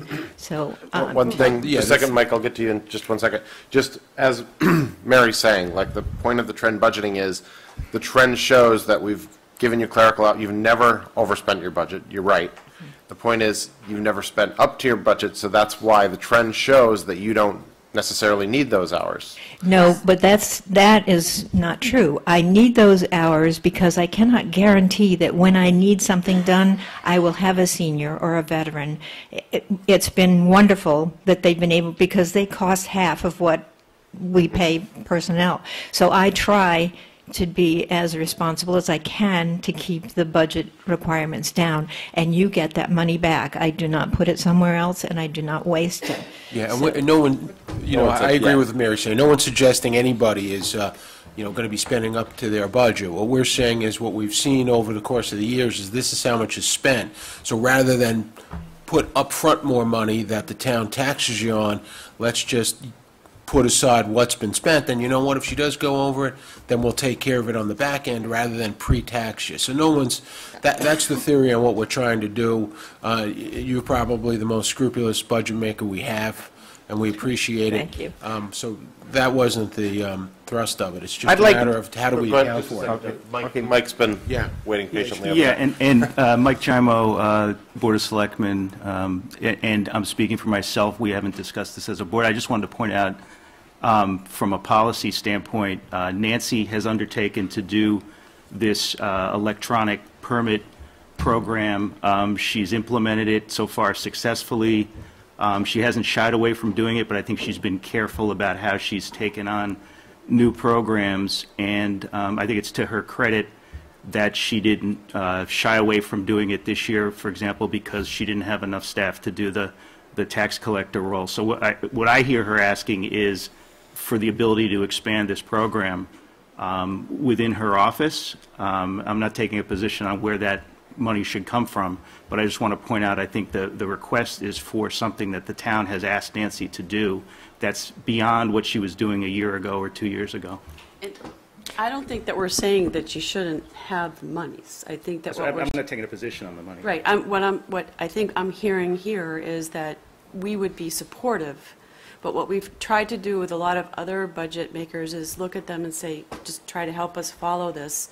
And we know that it's going to be difficult, but as Mary said, the reserve funds are there because this is, a year that's in flux as well. So, you've done a great job, and we respect what you've done in the past, and if you do come for more monies in July, then I think I would support it as well. What we're just trying to do is look at budgets and keep them at a point where we can say, okay, now we have one that we've worked on, and we know this works in trend, let's go forward. And I understand that, and I respect that, but it is very difficult to deal with personnel without a fixed number. It's very difficult because you have an obligation if you ask them to work to pay them. So I'm asking, and I don't know where it'll go down the road. I would love to get to a point where I could come back and say, I don't need the clerical help. You can take it back. And I've demonstrated through the years that that's the kind of that's the way I operate. So I would hope that you would have the trust and faith that you would put this into my budget for next year so that I can count on having really a very conservative increase in hours of help with the clerical position. Hang there a second, Nate. So I guess I'm the naysayer in the group. Here's the way I look at it, is the reserve fund transfer is for unanticipated costs. This isn't an unanticipated cost. She feels strongly for fiscal year 17 that this budget item is going to be what she says it is, with 3 more hours in it. So I think it's wrong to say we can give you money from the reserve fund transfer if we already know that that's not likely to happen. That she has made a very reasonable case here as to why she needs this money for 17. Now, I understand Mary's point that maybe in fiscal year 18 that money won't be needed, but I don't actually know that that's true, and that's why I asked you to stay, Nancy. My understanding is that the tax collector became the collector, and this year we've incorporated, you can tell me in a minute and correct everything I misstate, the burn permits and a number of other farm pond stickers that she's doing. But I believe that there's a backlog of other collections in town that are not currently, they're on her back burner, sort of, if you can use that word, that won't get implemented right away this year because she's just so busy doing the ones she started on. And there will be ones remaining for fiscal year 18 and to also convert to electronic submittals. So I think that there's more than 1 year conversion, if you will, and I think we will see the savings that Vicki and Mary talk about. But I think we shouldn't make the reserve fund transfer to do something it wasn't intended to do. It's there for unforeseen things, and to me, this is a foreseen cost. Go ahead, Mary. I would second what Jeff said. We've heard in our testimony, like from the Rec Commission, I mean, they were collecting money, people were throwing checks out the car door and under the table and whatever else. This has been a chaotic process, which now Nancy has had to center into some electronic thing with a very difficult transition, because many of the collections that were done before are almost on a volunteer basis. Well, now it's coming into a paid basis. We've decided to institutionalize some of these more informal fee-collecting procedures. So, again, I agree with Jeff that this should be put in the budget. I just want to keep this going as public comment. I know, did you want to make a comment as well? Okay. Then we can bring it back up here for discussion now. Karen Jewell, I'm the director for the Council on Aging, and I just want to support Nancy. She has taken over my lifetime learning payments online, and it has been a big help to us in the office. We also have a number of other payments that we would like to jettison out of the Council on Aging up to Nancy. One of them is our transportation tickets. It's critically important, especially for my frail seniors who find it difficult to come into the office. If they could do it electronically, it would be a big help to them. This process was not an easy one when we transitioned payment online, but we have managed to do it. I think we've managed to do it successfully. Nancy was there and working with Ani Jagarjan, who's in charge of the Lifetime Learning Program. It's worked well. I can't see that it wouldn't work well for transportation tickets, and if I can get the money out of my office and focus on senior services, that would make me much happier. So you'll be looking for reduction in your budget, is that correct? No, this is... How many hours did that take off your... That is a good point, though, because as Mary said, I mean, and Mike brought up that if Nancy's taking on these additional responsibilities of other departments, that reduces the responsibilities of their departments, so there should be a net zero on this. That's a good point. Just real quick. Go ahead. Paul's been waiting. Can Paul speak first? Go ahead. Well, again, I'm not speaking for the board, but I support the request from Nancy because there has been a pressing need in this town to have a more systematic and regularized method of handling receipts. There are some additional places in town that I, for one, want to see put under this program that she hasn't got to yet. And I have on my list of things to do to try and make the case to her that there's a couple more that I'd like to see prioritized. And I don't want to have the anticipated pushback that there isn't enough resources to do it. I think it's very much in the public interest to get our collections regularized and better accounted for. It's safer, it's more organized. Please give her the funding. Not supposed to repeat what somebody else said, but if I could speak as the treasurer, Paul, everything you just said is what I was about to stand up here and say.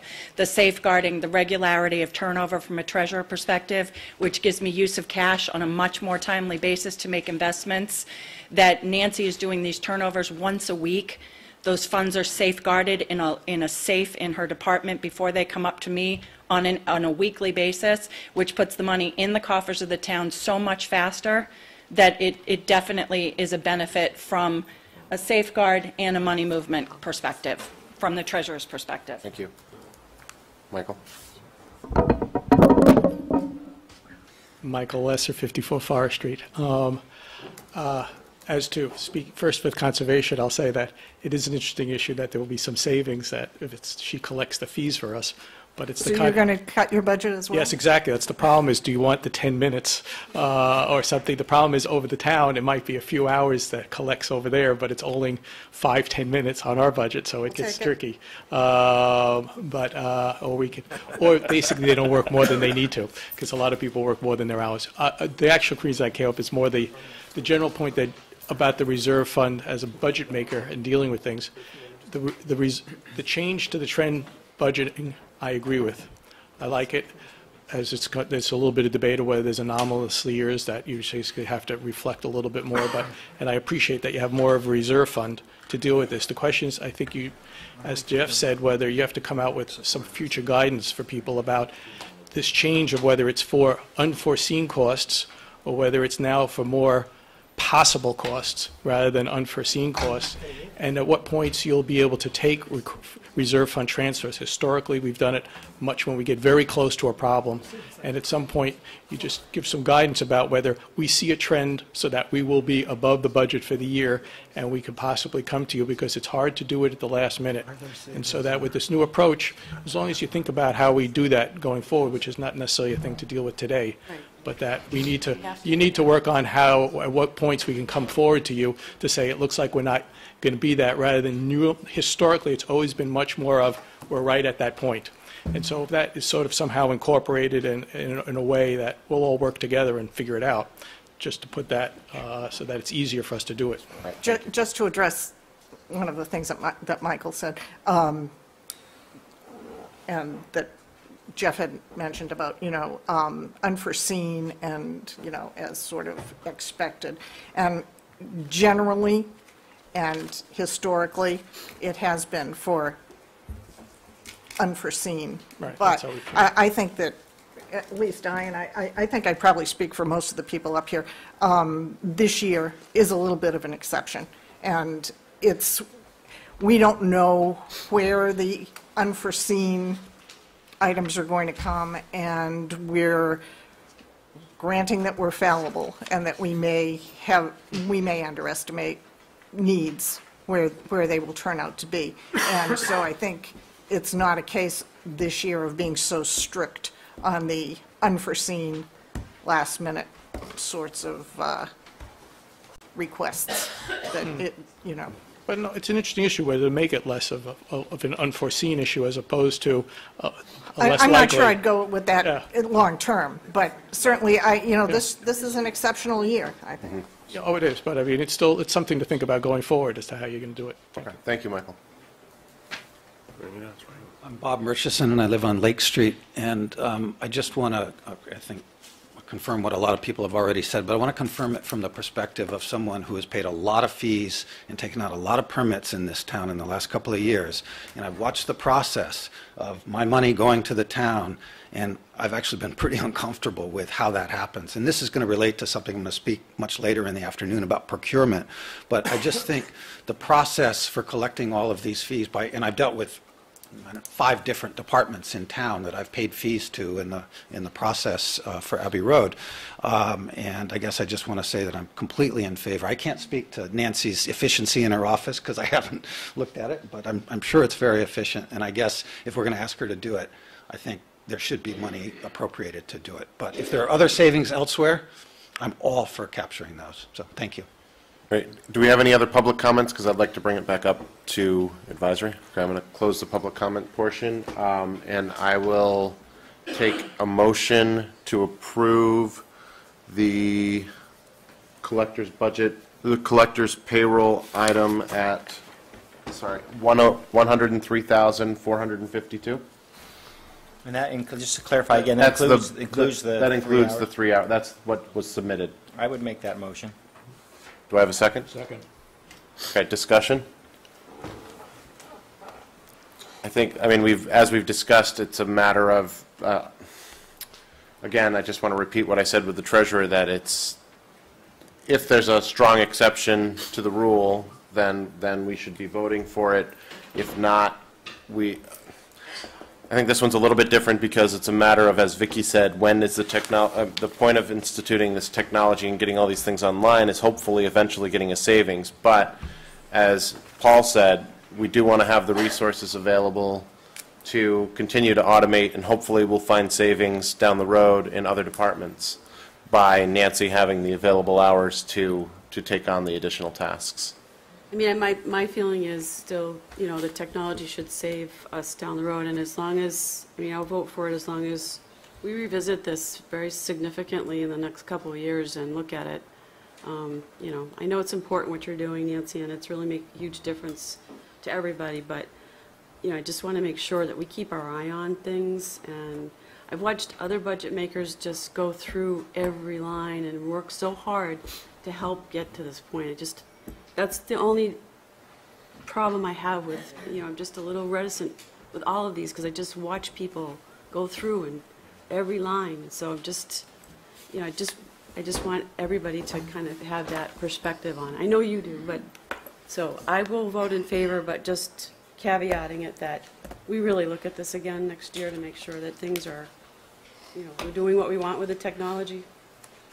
Agreed, and finding where other departments potentially, I know Michael joked that it saved them 10 minutes, but there's got to be other departments that are doing less and less, so there should be some savings elsewhere. And it's good, Karen, if you are really seeing the seniors are getting more time from your group because you're not doing this, that's fabulous. And that's worth money. So, it's like things like that you need to weigh out. So I'm not just saying it just has to be dollars. You have to show other things too. So keep that going too. I agree with everybody. I was wondering in my own mind whether we handcuff or less, and I'll go quick because we've been on this for a while, and it's not the biggest expense we have to deal with. Whether we handcuff or less by just saying, Nancy says she needs the hours, she needs the hours. I mean, there's no dispute about that. Whether we handcuff or less by not putting it in and just telling her whatever hours you need, we'll do in a reserve fund transfer, but, I'm ambivalent about it. If it's the 3 hours, the amount we're talking about, I'm fine with it. And I do think what I really wanted to say was this kind of is an outlier because we are changing the entire process by which the town is collecting their fees. So this also doesn't fall squarely within our trend budgeting system because we're revolutionizing how we're collecting these things. So it's a little different process. We got to feel our way. Okay. Any other comments? All right. I'll take a vote to approve as the motion the collector's salaries at $103,452. All those in favor? All those opposed? Okay, that's a vote of 6-2. We're going to take a 10-minute. George, could I just say one thing quickly before we do? Hey, guys, hang on a second. I want to thank the Boy Scouts. We had 2 Boy Scouts. We actually think 3. We had some Boy Scouts attend our ceremony. They're Eagle Scout candidates that have to get community and the citizenship badge. We've got Hunter Gregory, and they're going to be really mad because I'm embarrassing them, and Keith Brockway. And I believe that was it Joey Scrimshaw Hall who was also here. I think he had to leave, perhaps. I'm not sure who else was here, but I want to thank him for coming. Yes, thank you. Thank you. Thank you. All right, we'll take a 10-minute break. We'll come back at 10:25 to do more line items. And I think they want to be appointed to advisory next year, they were saying. That's good. I need to water that or never get involved with town politics ever again. Not advisory, but we got plenty of boards they could be on.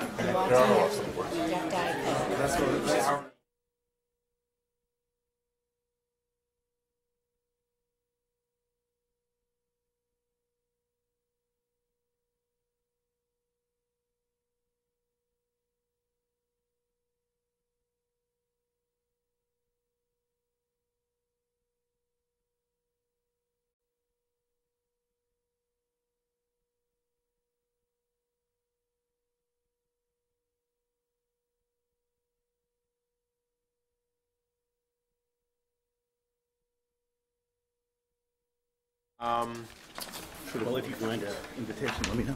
Okay, sorry. The next one that I held, and I'm going to apologize to Carol because I held the wrong line item on this one. I just wanted to discuss the town clerk's budget. I held the salary line item. I meant to hold the election line item, but it was more just to discuss why it was over guidance, and I'm going to let Carol just make a brief statement. It was due to a mandate for early voting, so. Thank you, George. I appreciate the opportunity. The reason the election budget is out of whack, basically, this year is because come November for the presidential election, the legislature has mandated early voting. So we will have 10 days of early voting prior to the presidential election in November. And we have to have extra staff, and that's basically accounts for the extra money. It's close to $4,000. And happily, yesterday, Thursday, we actually got the draft regulations for early voting, and my estimates are very, very close. I'm slightly underfunded, but I'm confident we can manage. So thank you. Carol, just a question. Sure. When I know that there's, I don't know, it's not legislation, but work in the works for getting reimbursements for this, for a lot of this, and it's not personal to this town, but it's statewide, and what do you think is going to happen there? The state auditor has already indicated that she is amenable to declaring early voting a local mandate, which means it has to be at least partially state funded. However, we will still be dependent upon the legislature to actually appropriate the money. They will? If they are smart, they will. It's not a good idea to anger 351 municipal clerks at the same time. But yes, I think because the state auditor is so willing, we have been waiting for actual regulations before we apply to have it declared a local mandate. I think it will be. Okay. All right, do we have any other comments? So I will take a motion to accept the town clerk's payroll at $84,121. So moved. Do I have a second? Second. All those in favor? Aye. All right, 7-0, because Vicky's not back yet. The next one was held, I think, is cemeteries, is that correct? Yes, it is. Yeah, and I think this was held because when we met with cemetery, there was some confusion as to what the budget was. We had a guidance number of $55,137 based on prior spending, and they submitted a budget for $59,110. Chucky, do you want to make some comments? Chucky Blaney, Hollis Street. First of all, I didn't know I had to speak, and I am not a public speaker, so I didn't have anything written down. So I'm going to just try. Well, first of all, just say we don't have a salary line. We're free. We don't charge you anything for all the hours that we spend. Several years ago, Skip and I changed the way that we do the maintenance up there, which is the mowing and the graves and the cleanup and the leaves and all that stuff. And we went from having a paid superintendent with, we owned a truck, we had a building and all of that. We got rid of all of that. We went to an outside contractor. And for almost 20 years, the contractor did the same job for just about the same amount of money. I think over a 20-year period, he might have gone up $6,000. A couple of years ago, the town decided that it was going to try to change the way they did the contracting and put us side by side with CM&D, who were going to start paying an outside contractor to do things like mow the ball fields. And it didn't work. It cost us a ton of money. And we went to town council and got permission to rescind the contract, and we went back out to bid again, and the only person who bid was our initial contractor, but he went up.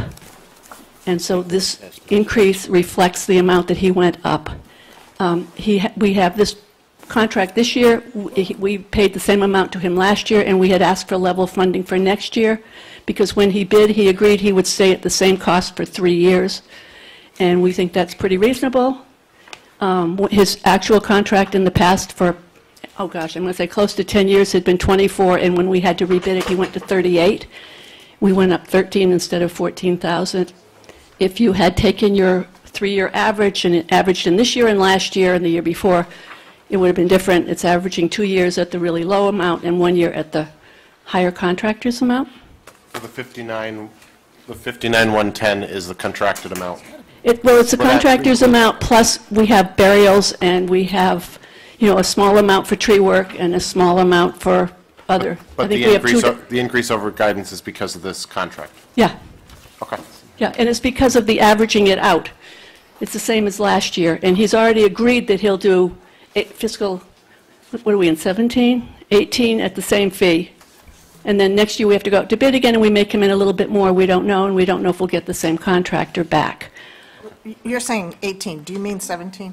We're in 16 now. We're Okay. budgeting for 17. He has agreed to do 17 at the same amount, and And can you get him to do 18? I'm not sure, well, we could get him to do it forever, but the town makes us go out to bid every 3 years. Yeah, He would be happy to continue doing it, and probably at the same At rate, the but it's same rate. illegal. Okay. Oh, okay, yeah. We can get a contract for a year, and then each year we have to extend it for a year, and we can only do that twice by law. Oh, okay. All right. Do we have any other questions for Chucky? So the variance is $39.73, $3,900.73 from our guidance? I think so. Hold on. Contract is 59. So 59,110. For the total. For total expenses. And then our recommended guidance was 55,137, Right. if I'm reading it right. So 39.73. And the other thing, I don't know if it's relevant or not, but we were given a sheet. I don't know if you get the one that shows last year the amount asked for and the amount spent. Yep. And it shows as lower. It's because we encumbered the rest, and that doesn't show up, but we spent it all. Okay. All right. Any other questions? Yeah. Oh, go ahead. Comments? Go ahead. Yeah, I had a question, which was, I was just wondering how much of this is covered out of the cemetery's budgets. The other night, we learned about their operating budget from the cemetery plot fees and as well as the endowment that spins off care and maintenance. I didn't know if any of this is coming from those fees. This part of it, no, but all the extra work that we do, we've cleared land, we are developing a new area. This year we have done a lot of tree work, and we have an outstanding contract right now to finish Pine Hill and to start doing trees on Maple Street, which are in pretty bad shape. So I think your question is where the revenue go. We've done a lot of road work, and we still have more road work, and you'll hear about some of it later. You're asking about the enlargement funds, I'm asking, right? yeah, I'm just asking what this is being funded with, and also, I think I would add to that whether this contract went through the procurement officer. The maintenance contract? No. Yes. Okay. Yes, he wrote it. And this is the operating. This doesn't include their enlargement fund or the capital that they're going to be requesting later on today. Virtual care includes Are we all done? Did you guys have any other questions or? No, I don't. Okay. Any other? Okay, I'm going to bring it back up, close the public session then, and I'll take a motion to approve the cemetery expense budget at $59,110. So moved. Second? Second. All right, do we have any discussion? All those in favor? Opposed? Okay, 8-0, thank you. Moving on to Board of Health. I think we held both line items on this. There's been some last-minute changes that I'd like Darrell to come on up and discuss. Okay, Darrell Beardsley, Board of Health, and the Board of Health had the changes you see. We needed to meet in a public meeting and vote on some other possibilities. So, okay, is this any better? Yeah, if you get close. Right to up. it. there you go. Oh, I hear it now too. Okay. So I am going to, we were in recess, I'm going to call our meeting back to order, just in the event we need to have some discussion, because as you've been talking about the other budgets, I'm now starting to see some other aspects of this. So I provided to you really a summary of what revisions we were asking for above what was recommended by advisory. So I want to skip over the first one because I think that'll be the longest discussion on inspection and engineering services and come back to that, but address some of the ones that are, I hope, a little simpler. So we have a line item for a public health initiative, and SPAN DS came the other day to speak to you about their program, and then this was not included, it was zero on your recommendation. Part of that was for the averaging over the last number of years. They were able to find funding from outside of the Board of Health with a special grant for several years, so it was not showing up on our budget, but historically we have been providing some monies for either SPAN DS activities, and there was another name for the program prior to that, which is just gone out of my head, but, excuse me? Reach Out, thank you. And these are, for people who don't know, this has to do primarily with encouraging the youth of our town and also Dover to behave responsibly with respect to not abusing various substances. So, and we usually do share the funding of this with the Dover Board of Health. So we would like to put back in the $3,000 so that we can continue to do that because they don't have that grant money available to them this year. And what we've typically done is we don't give the money directly to them, but as they incur expenses, they come to us with the invoices, and then we'll pay out of these monies for that. So are there any questions about that item? I have a question about that. There was some discussion about a municipal tax money being paid to a 501(c)(3), and C3, sorry, whichever it is, and to a nonprofit. Yeah, they to a did nonprofit. very recently become a nonprofit. Right, and so I guess we were going to talk to town council to find out what the actual. Right, and I believe there's a comment Go from ahead, selectmen on Paul, that. do you want to? Well, I can say as a town council for other communities, not for Sherborn, but you can contract with nonprofits to provide services to the benefit of the community. That's not considered a violation of the anti-aid amendment. It's not outlawed at all, and in fact, it's a fairly common practice among municipalities. So I regularly approve those kinds of things for other communities. Is that when there's no, even when there's no contract presented by the 501? There should be a contract presented. Well, we would have to work, we've never faced this because they just became a nonprofit very recently. So we didn't face this in the past, but we would take guidance on how to do it with them. Because we do think this is a really important youth health initiative. Irene, Yeah, I don't think anybody's. Just a second, Irene. David and I plan to follow up with town council next week. Okay. We just didn't have the time between 1 o'clock yesterday and 8 o'clock this morning to get to them. Right, and as you could see, we had withdrawn it then in the face of that uncertainty that came out the other day, and then based on what came out yesterday, we put it back in. So that's how we ended up here. Okay, so I think, so you want to put it in with the caveat saying that, assuming it's legal that we can do this, you want to include the 3,000 in the Right, and that we Okay. go through whatever the necessary steps are to make sure that it's done legally and appropriately. Okay, I think that's. Can I ask a Okay. question about that? And I think I know the answer. If it's not, if SPAN DS, which I fully support and think is a great program, and having high school kids, I personally observe how diligent they are and responsive they are to this issue about, protecting our young folks. If it's not used by SPAN DS, does it become available as part of the rest of the Board of Health budget, or is it dedicated, and if they only use 2,100, the rest goes back to town? We could do it either way. It is on a generic line item for public health initiative. If there was something else, they, in a presentation earlier, no, it was probably late last year, they do have some anticipated costs coming up. So they do already see ways to spend this money. That may change, but they were able to identify expenses, including some of the things I think you've seen on adding stickers to the tops of pharmaceuticals that are given out in town so that people who receive them know what to do with unused portions of medications so that they And that will benefit not only youth, but adults, so.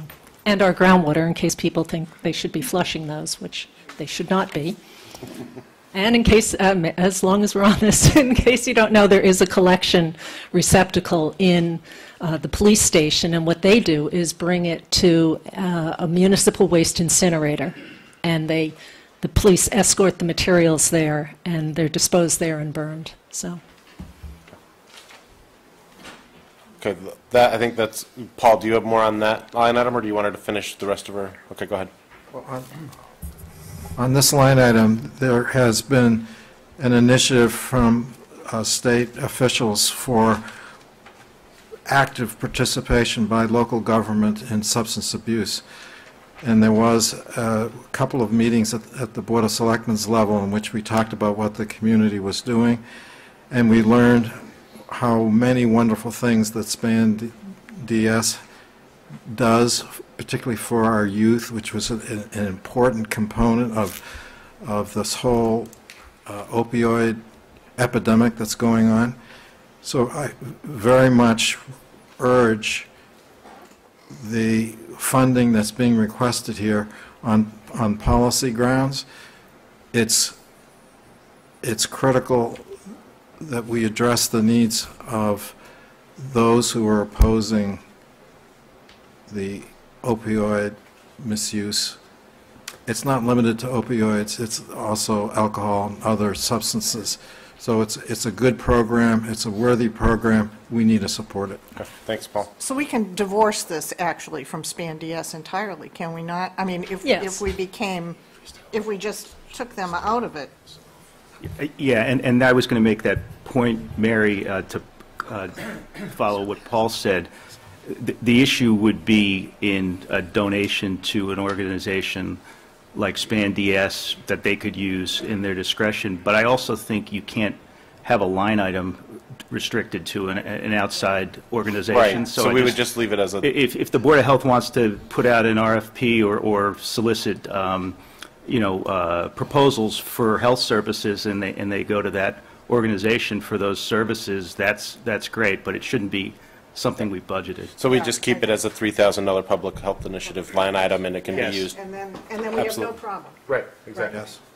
Okay. Okay, the only thing, again, does not have to go to SPAN DS, but the amount is set based on their anticipation So we'll leave of that costs line item and at- splitting with Dover matches. So we'll leave that line item at the 3,000 then. Okay. The next one, food inspector, we asked for an additional $1,633, and that's based on our new food inspector costs that we're projecting. For a while, we had very low, very, very low costs for somebody, and that person was unable to continue. So this really is based on what the projected costs are for the person we have now. And we have researched other options in the past. And for example, for an interim period, we were using the food inspector from Dover, who was twice what this person is. So we're doing the best we can. But these are the costs that we see coming. And this is listed on the front page, this is listed as a contractor, but on the second page, it's listed as an employee, and I just want to make that clarification. We need to resolve that now because we actually very recently set up this contract, but now things may be in flux and we haven't had a chance to go over whether this position will be impacted by the needing to be a part-time unbenefited employee or not. We just haven't gotten to that yet, but we're anticipating that the costs are going to be pretty similar. So this line item eventually may shift between the expense or payroll line item, but it's going to be the same amount either way. And how do we vote that with respect to now? I mean, regardless of our choice of vote. Right. The recommendation from the Board of Health from this morning is that it's voted as payroll. Payroll. Okay. Okay, great. Okay, and then we have a number of items for the administrator's salary, clerk's salary, that both are minor adjustments, $256 and $101. And I will mention the burial agent stipend, which is an adjustment of $1. And that relates to, the Personnel Board was recommending a 1.5% increase on salaries, and the calculations we received from advisory had a 1% increase, so we just adjusted to match the Personnel Board. Okay, and Irene, question for you. At the budgets, at one point I had asked if the line items that you had given us all reflected the 1.5 or the 1.0. I just want to make sure that this isn't 1.5 on top of 1.5. I'll double check. Okay. Okay. And then the telephone, again, we looked at having level funding from last year. So you had the 3-year average, but we really couldn't anticipate that phone costs would go down. So we had an additional $112 just to match what last year's costs were for that. Okay. Great. So I think overall, I mean, the main change here is in the agent. Right, so there's just one other, contract nursing, $51. Again, that was to maintain the current level of service and assume that they would accept the same fee as last year. We have checked with them. They said yes. But again, when you had the 3-year average, it just brought it down a bit. All right. Well, let's just discuss then, I guess, the Okay, major so change. the other one. So out of the 9,714 that we're looking for above what was the advisory recommendation, about 5,000 are the things that we've just talked about. So the last item is for Those are different. inspection and engineering services. And we're anticipating that that will all be moving under payroll for, if we can achieve it part-time, unbenefited. And we took a look at not just the 3-year average, but also we've had an increase in the workload. We're anticipating some things on the horizon. And then what was not included in the trend budget was the additional work for the PSABI, because that was coming under another line item in terms of health agent explicitly. So we've incorporated that in and come up with these estimates. And we come out to another $4,560 to cover those services, and that is assuming, What's the hourly rate being? we were assuming about a 10% reduction in what we're paying now. But what's the rate? The rate was down to 54 is what we used in our calculations. Okay, well, there's potential issue there. Okay. Which would be if this becomes, once this becomes an employee, it has to go into a particular class of employee with respect to the Personnel Board. And I checked what Class 2 and Class 3 and actually Class 1 would be for the hourly rate. And I couldn't find the actual range, but I looked at current employees who are in those classes, and nothing is even close to that amount of money. There's, in Class 2, there's a minimum that I could find of $41.63 an hour, and a maximum of $42.84 an hour. And I found a Class 1, which was more, but it was 40, like 2 or 3, 42, yeah. So. And unfortunately, we got that information too late to investigate and find out what it means when you have a position that requires quite a number of certifications. It's a very technical job, and I don't know about the classifications, so. So I'm just, you know. Right, I mean, we have requirements we need to meet, and I'm not sure who's out there and How did you what the come up with possibilities how are. did you come up with the number where you landed at the 54? we're assuming some reduction from what we're paying now based on it being an employee position, still unbenefited though, so some adjustment for allowance that someone's not going to be paying self-employment tax and that sort of thing. So that's what we looked at, and also a bit looking at what other towns were paying for health agents of this type. There are lots of ways the term health agent is used in different categories of services within that. So in terms of the full breadth of the professional technical services that we need. So just for clarification on advisory, when we met with the Board of Health on Wednesday, they were approximately 20,000 over our guidance. She's not, this proposed budget is now at 9,714 over guidance. So they have come back with some reductions. I think there is, I just wanted to, for a point of clarification, because we were discussing, I wanted to make sure that was clear to everybody up here. And we were talking about magnitude, but I also think that 5,000 of that were just things to make up for things that were missing, again, as you said, because of anomalous years there in between. So I think we're down to the 4.6. So I think George anticipated my question. I see in the last model, the variance over guidance was 19,385, and my eyes are getting worse as I advance in age. But what your page here is 8,714. That's an older. I've gotten. Oh, okay. You gave me a new one. They met right before our meeting, and did you only give me a copy of this No. one, or Didn't did everybody you? get a copy? I got something that's old, but You have this one two-sided page that. No, I don't get that. If you could. so my question is going to be: does that include? Does the number George just gave us include the 3,000? Put it back in. Yes, it does. All right, thanks. So instead of 19 and change, we're looking at 9714. Correct. All right, thank you. What's the total, Daryl, what's the total amount, you said the variance, what's the total amount for the health agent now in your budget? Total amount is 43. 43, okay.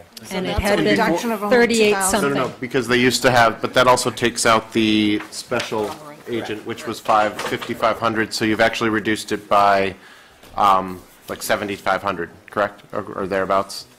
2,000 From what we that. originally, Right, yes. correct. Yes. Okay. We have another public comment. You've got to come to the microphone if you're going to talk. Sorry.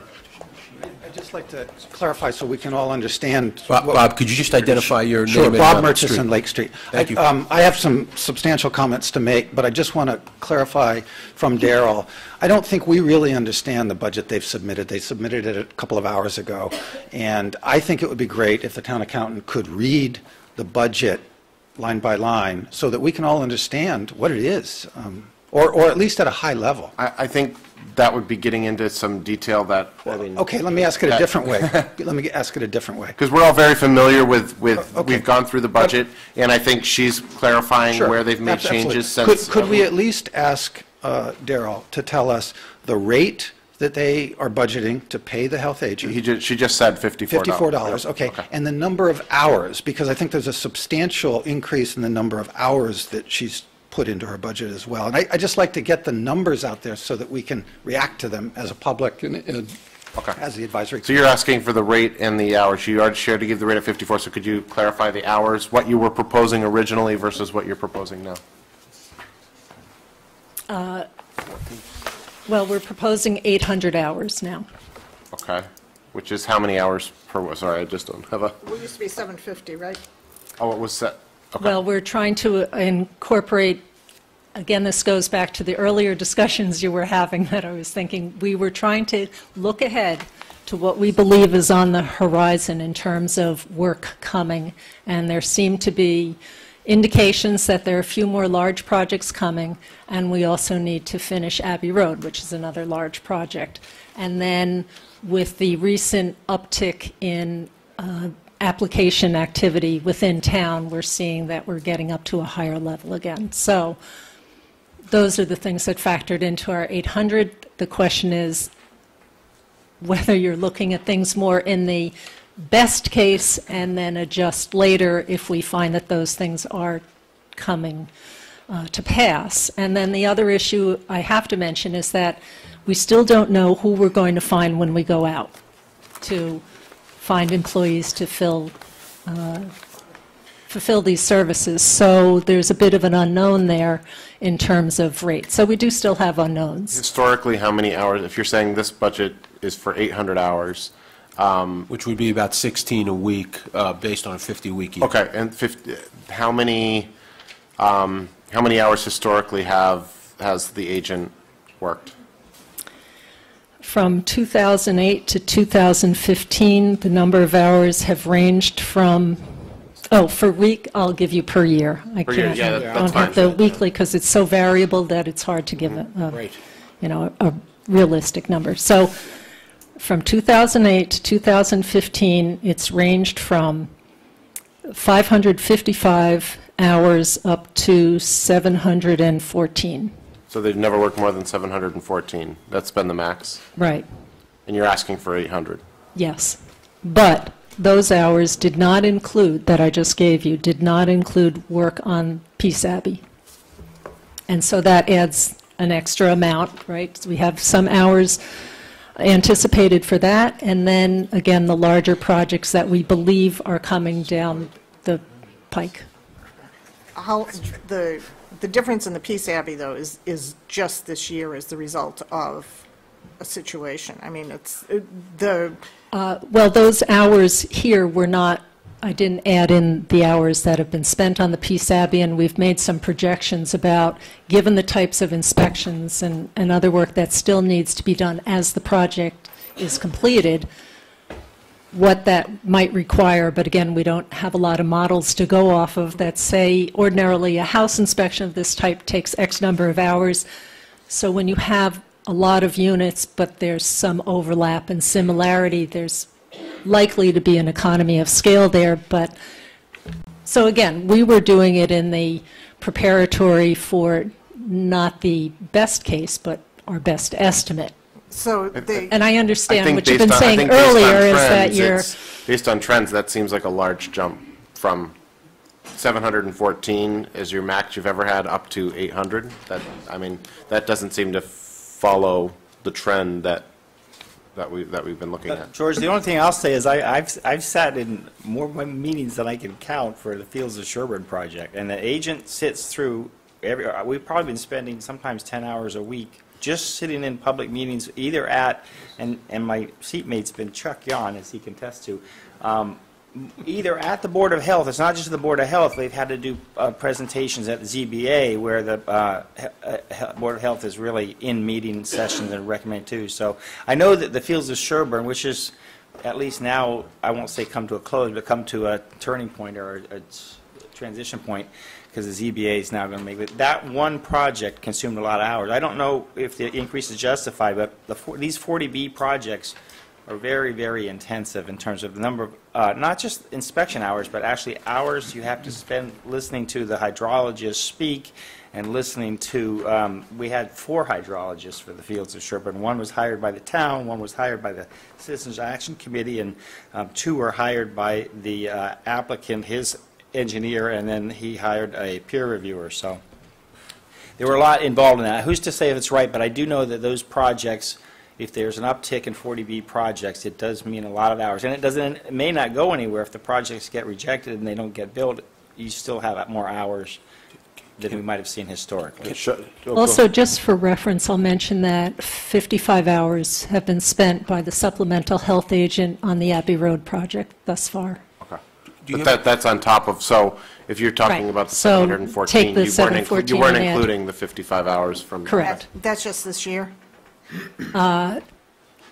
Since the start of the project. Okay, go ahead. No, Yes. wait. For that My question particular, was gonna which be- was largely within, I would have to look at the Because dates that would of when make the a difference invoices if came half in. of it was spent one year and half of it was spent another year. Yeah.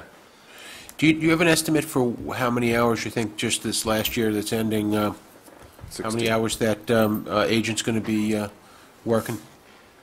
For fiscal year 16, how many, combined, the supplemental agent and the agent will work?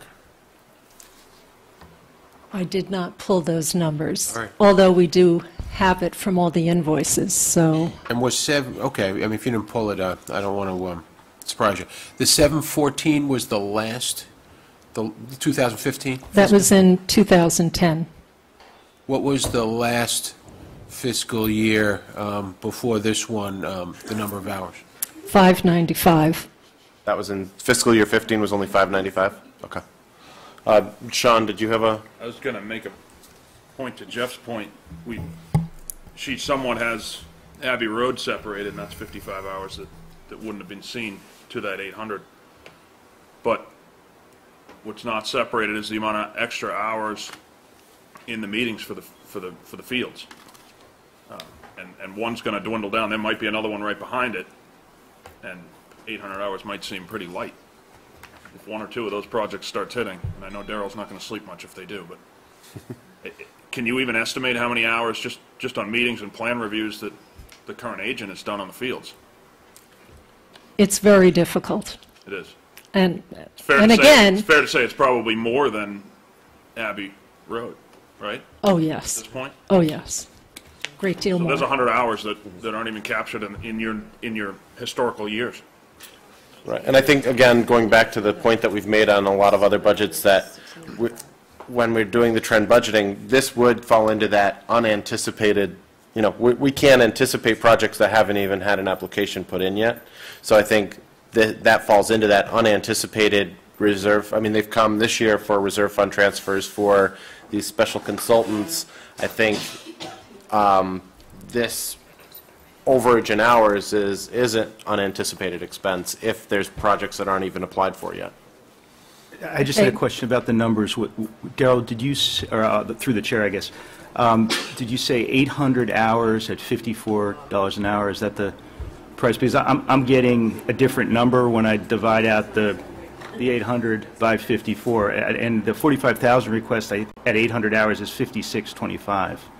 It's 43,000 that she's requesting. She's requesting 43. Okay, so my numbers, I guess, are different on this page. This says, oh, that one's been reduced. You reduced that to 43,000. Gotcha. Okay. So, yeah, right, Daryl? Correct me if I'm wrong. correct. Okay. So it's 43,000 that they're requesting. 43,000. Okay, thanks.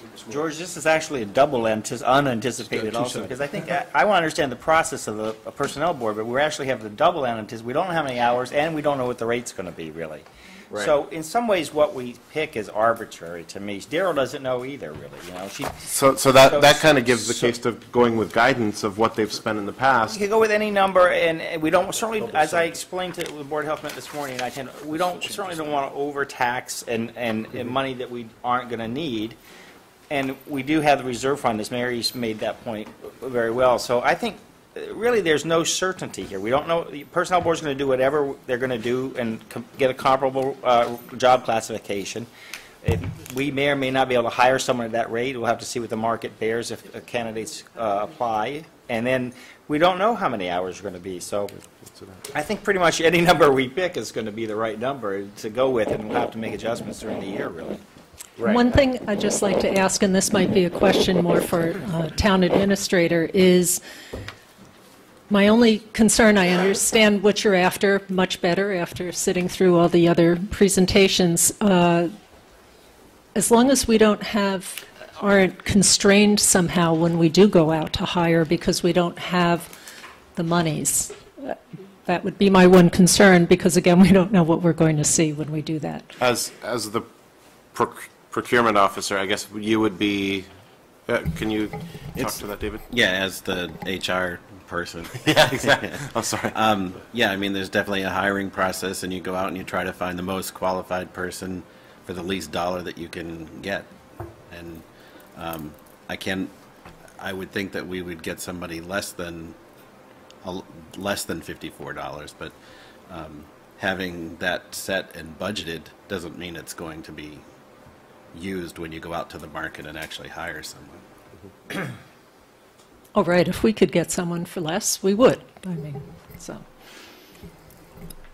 And as long as it's okay for the process for us to be hired, if you're going to do a lower budget, if we're going to hire someone, what does that mean in terms of our commitment to them?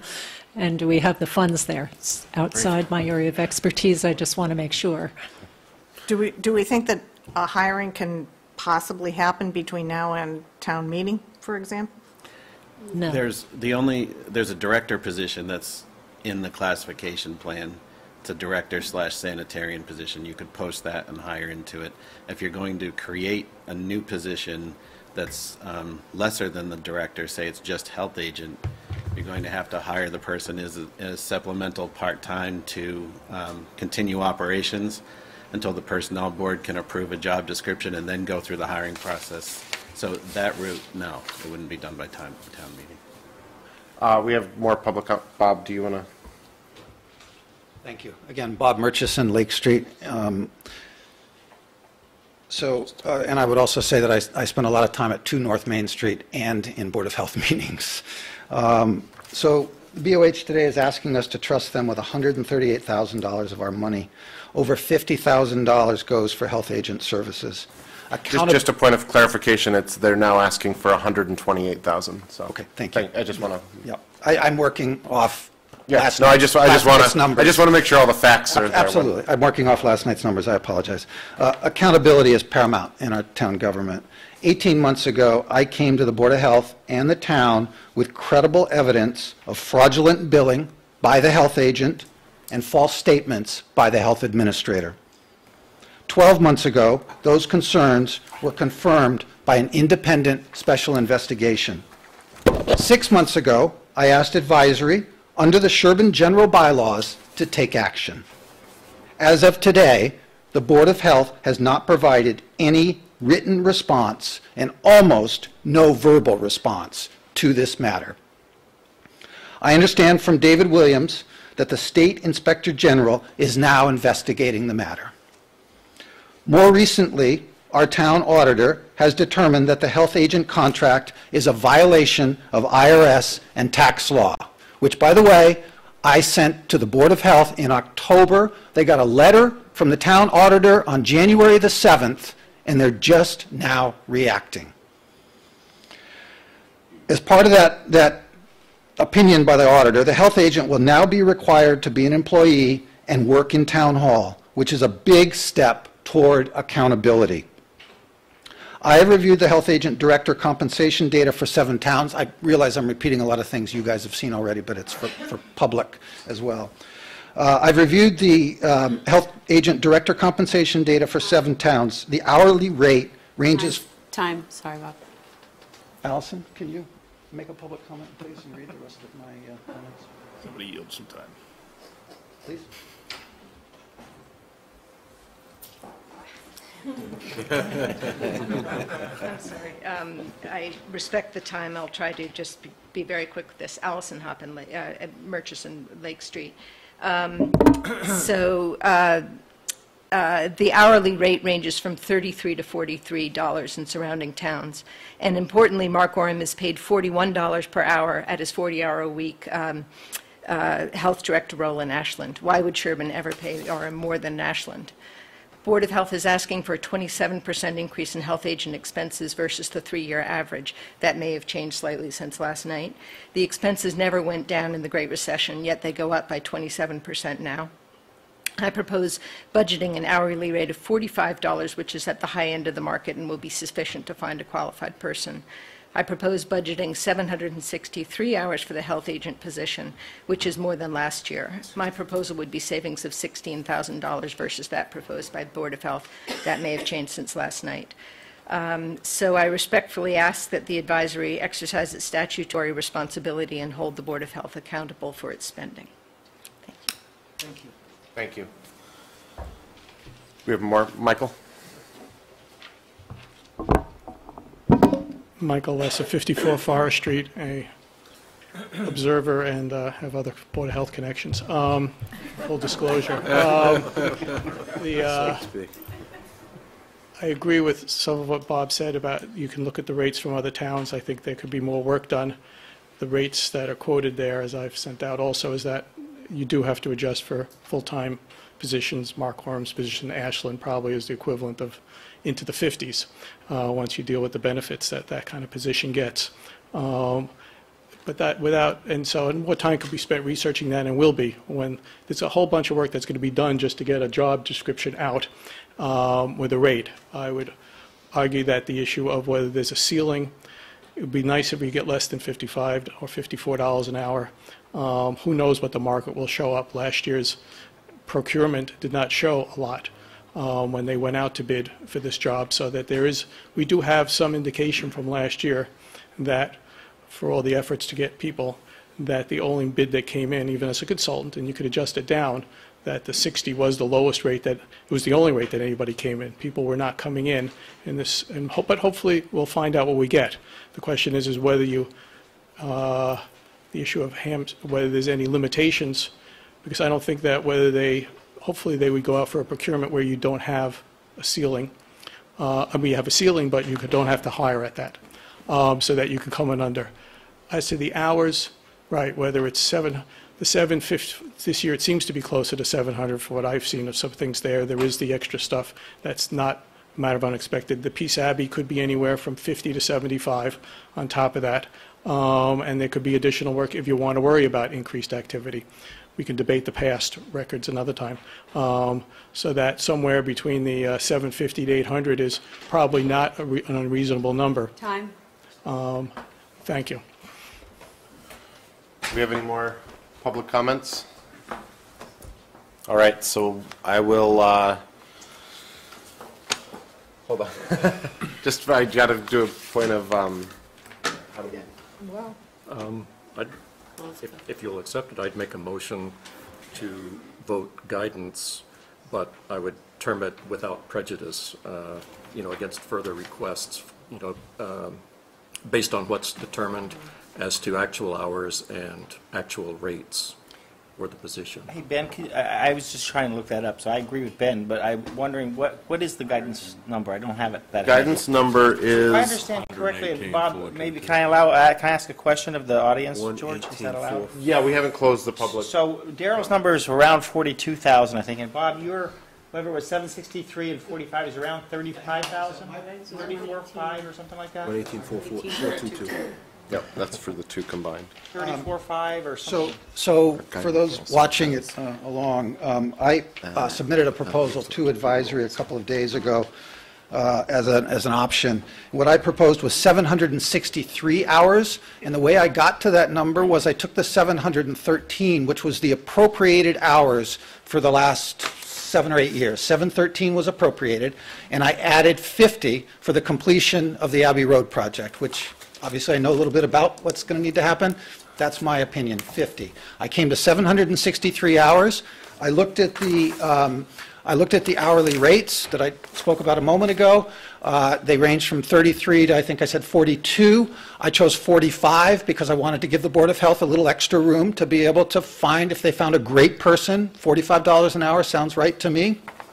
If it's Mr. Orem, I think it has to be $41 an hour that he gets in Ashland. Why do we want to pay him more? What was the total? So that total dollar number was $34,335 in the health agent line item. Okay, thank you. So we got 34.3. We got, we're just going to take the highest bidder here. We got 42 or whatever it is. And what was our guidance again? Well, one thing in our guidance, just to clarify, our guidance was based on the health agent as an expense rather than payroll. So our guidance number was $64,585 for payroll and $53,837 for a total of $118,422.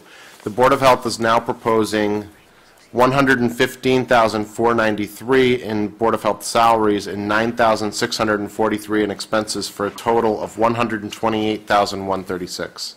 Yeah, but if we go to the contracted services for the health agent, we have a guidance amount in our sub-budget, don't we, for... Oh, for under the contract, in other words, I couldn't find it that quickly. I put you on the spot. That's unfair, I know, but we know that it was a contracted service last year, so we have a guidance number for that, don't we? Irene, do you have that number? Within our guidance, what the agent piece of the expense would have been, or our guidance is? Yes. Yeah. What was the? I have it here somewhere, but I'm slow. That's okay. I just actually looked at it a minute ago. Me here a little bit. Oh, really? Oh, okay. The 38,440. Thank you. 38,440 was the 3-year average. Okay, thank you. Right. Thank you. So we got 34, we got 38, we got 42. I mean, like I said earlier, it could be any number. If it was me, I'd probably pick 40 grand or 38 grand or something. But if we want to go with guidance 38,440, that seems to make sense. That has been proposed. I think that makes sense. We just need to understand that, Daryl, if it's more than that, then we'll have to do reserve fund transfer. Listen, we'll have Daryl make one last comment, and then we'll bring it up here for motion and The discussion. 38 number did not include the supplemental health agent, just a nuance on that. And then, yeah, I guess I could leave it at that. I could have many more comments on what rates we may find out there, and we just have to be careful when comparing benefited hourly rates with unbenefited. So we're going to close the public part of this. We'll bring it up for a motion. I think, Ben, you have a motion to make? I move that we change this to be the guidance number, probably adjusted because of the move to salaries from expenses. But again, we would do this without prejudice to, discovering that we can't accommodate the number of, either the rate or the number of hours in that amount. And we would stand ready to make a reserve fund transfer should it be necessary. So the motion is, let me just repeat it, to accept a total Board of Health budget, including payroll and expenses, of $118,422. No, because that includes the 42,000 for agent, doesn't it? No, that's the 38. That's our guidance. That's That the includes the guidance. 38,440. But it includes the SPAN DS and all the other Yes, things? yes. I'll trust you on that. George, if I may, I do have the figure. Okay, thank you. So for payroll, it would be 108,779.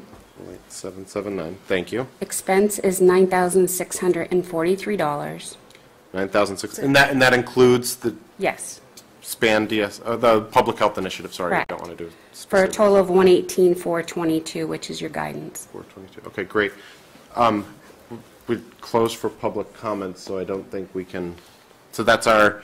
So you I'll move those that. numbers. Okay, move that the Board of Health. I'm just going to repeat it one more time. Board of Health payroll of 108,779. Board of Health expenses 9,643 for a total budget of 118,422. So moved. Can I clarify that? In a second. Okay. Do we have a second? Second. Okay, now we can open it for discussion. I'm sorry. Go ahead. I'm not a good parliamentarian. So I just want to make sure it includes all the things that Darrell was saying about the food inspection services and all those things we went, the $5,000 of things we went through first. That's different than guidance. In other words, food inspection is up because they have a contract for that. I'm not sure our guidance, what I intended is we would vote on the guidance for the health agent, which is the 38,400 or whatever number you said. Well, we can't separate that out. We're just voting. Well, we can vote a new Payroll budget and amount. Right. I guess the thing, Okay. I think the point I'm trying to make is, and I don't want to open it to public comment again, is that she made, I think, a valid point for whatever those items were, the $5,000 of the SPAN DS, I can't even remember what they all were. But what I know that the food service inspection was higher. So what I think we should do is accept the things she said, but then keep the Board of Health agent at our advisory guidance only, and the other numbers won't be at guidance. Okay, go ahead. Do you have a comment, Russ? I would Go say, ahead. when we made our guidance, we didn't know they were bringing SPAN DS into the budget again because it had been funded by grants in prior years. So I don't know how the $3,000 for SPAN DS could be in our guidance. Same thing with the health inspector. We didn't know there was a new contract. And the thing about the health inspector is, there's differing views as to how many hours that, and I respect all of them because we don't know which is going to be right. We really don't. And the same with the hourly rate. One thing I would say is, if someone's hiring me or you or anybody for 2,000 hours a year, you're going to get a rate. And if somebody wants me for 5 hours, they're getting a different rate. So it doesn't shock me that a contractor's going to charge you more if you're just hiring them a little bit, but it does seem like a pretty broad difference between what we're paying the guy than what he is paying for his full-time work. But, Jeff being the liaison on the committee, Darrell being the elected official, excellent public comments. Yeah. It seems like we're all talking about the I same think- thing. okay. It's just a matter of figuring out the right rate and the right But hours. let me make a clarification. I think, Irene, can you just correct me if I'm wrong, but I feel like the 118,422, our original guidance, did not include the 3,000 for a public health initiative. So I think we would want, I'll double check. okay, but I Was think actually the issued. 118, one option I think we would have is for another, I think we'd have to first vote on his motion, but is to... I can revise it. Is to revise the motion to include an additional 3,000, so the public health initiative is included, so the total would be 121,422. Can I take... Can I just ask a question, and then I'll shut my trap? Does voting this budget hamstring the committee with respect to who they hire at what rate? And I guess they have to talk about anticipated hours with the contractor to some extent. But that's okay. I mean, that's my question. So if it turns out that they hire the person, it takes 48 hours, and it's a 900-hour year, there's no problem with the fact that we voted X amount. Right. They can simply, without having to say no to the contractor because they need that person's services, just come to us with an RTF. Right. They'd come back to ask for a reserve fund transfer. No issue, but because it's unanticipated over the original anticipated guidance. So. And it seems like we're not, taxing for money we just don't know we're going to spend. With that. Irene, did you have something? Yes, in your original guidance, there was... Just a second, everybody. Let Irene talk, please. In your original guidance, there was $1,000 for a public initiative. So we had 2,000. Go ahead. So instead of 121, it would be 120. 124.22. There's 1,000. All right, so I'm just saying, I think we should listen to the things she said earlier. Maybe Ben can revise his, I don't know the process, but we know for a fact that the food inspection services is going to be higher than our guidance, because they have a contract for that now. So there were all the things she said. I think what we should do are the things she made a case for, and I don't know they always. It was a 1.5% salary increase. It was $100 more for the phone. And Daryl could probably tell us the detail. I'm just thinking we should make the health agent be our guidance, and the other numbers we accept their proposal is what I think makes the most sense, because she made a case for those. That includes the $2,000 for SPAN-DS or what the incremental amount was from our guidance. So I think. We just want the health agent to be our guidance number. Okay. Let's. So point of order, I think. We may vote this motion in, but if not, if it gets voted down, then I think there can be a new motion made for a different number. That's how you do it if you want to do it. I think the difference is $4,154. Yes, that's correct. Okay. So do you want to revise your motion, Ben? To add. Second. To the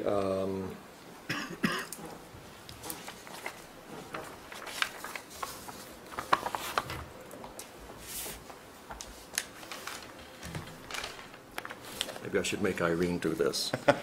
I'm sorry, what was the question? Well, math. There seems to be a consensus that if we add 4,154 to the guidance expense line, after having had the contract or, the reason, I don't have what that number, or maybe you told us. Add that to 9643. Yeah, that includes the food inspector for 1,633, the administrative salary of 256, the clerk salary of 101, telephone of 112, contract nursing of 51. Oh, all right. Just a second. Actually, question, clarification from Irene. I had asked before about the 1.5 on the 1.5. I just wanted to make sure that It's not compounding on itself, it's just 1.5. Okay. I think I have it now. Okay. Go ahead, Ben. We had, guidance revised to accommodate the move of the agent from contract to employee, had expenses of 9643. Correct. If I then add in the 1633 for the additional for the food inspector. Oh, just a second. Food inspector's on the salary line item. Is it? Yes. Yes. Oh, okay. So, sorry about that. Nope. So I think, we'll have the 108, 779 plus the 1633 on the salary. So I'm going to suggest 11,807 as the expense number. Okay. So that would be... So we're revising here. Let me just, the motion for the Board of Health expenses is what, Ben? 11? I'm suggesting 11,807. Okay. Which And then what's the salary line item? If we add the 1,633 to the 108,779. I don't have a calculator in front of me. Are you adding the 1% to the 256 and the 101 clerk salary and Oh, those three. administrator salary? Oh my God. I've got it. That's good. We'll let Ben.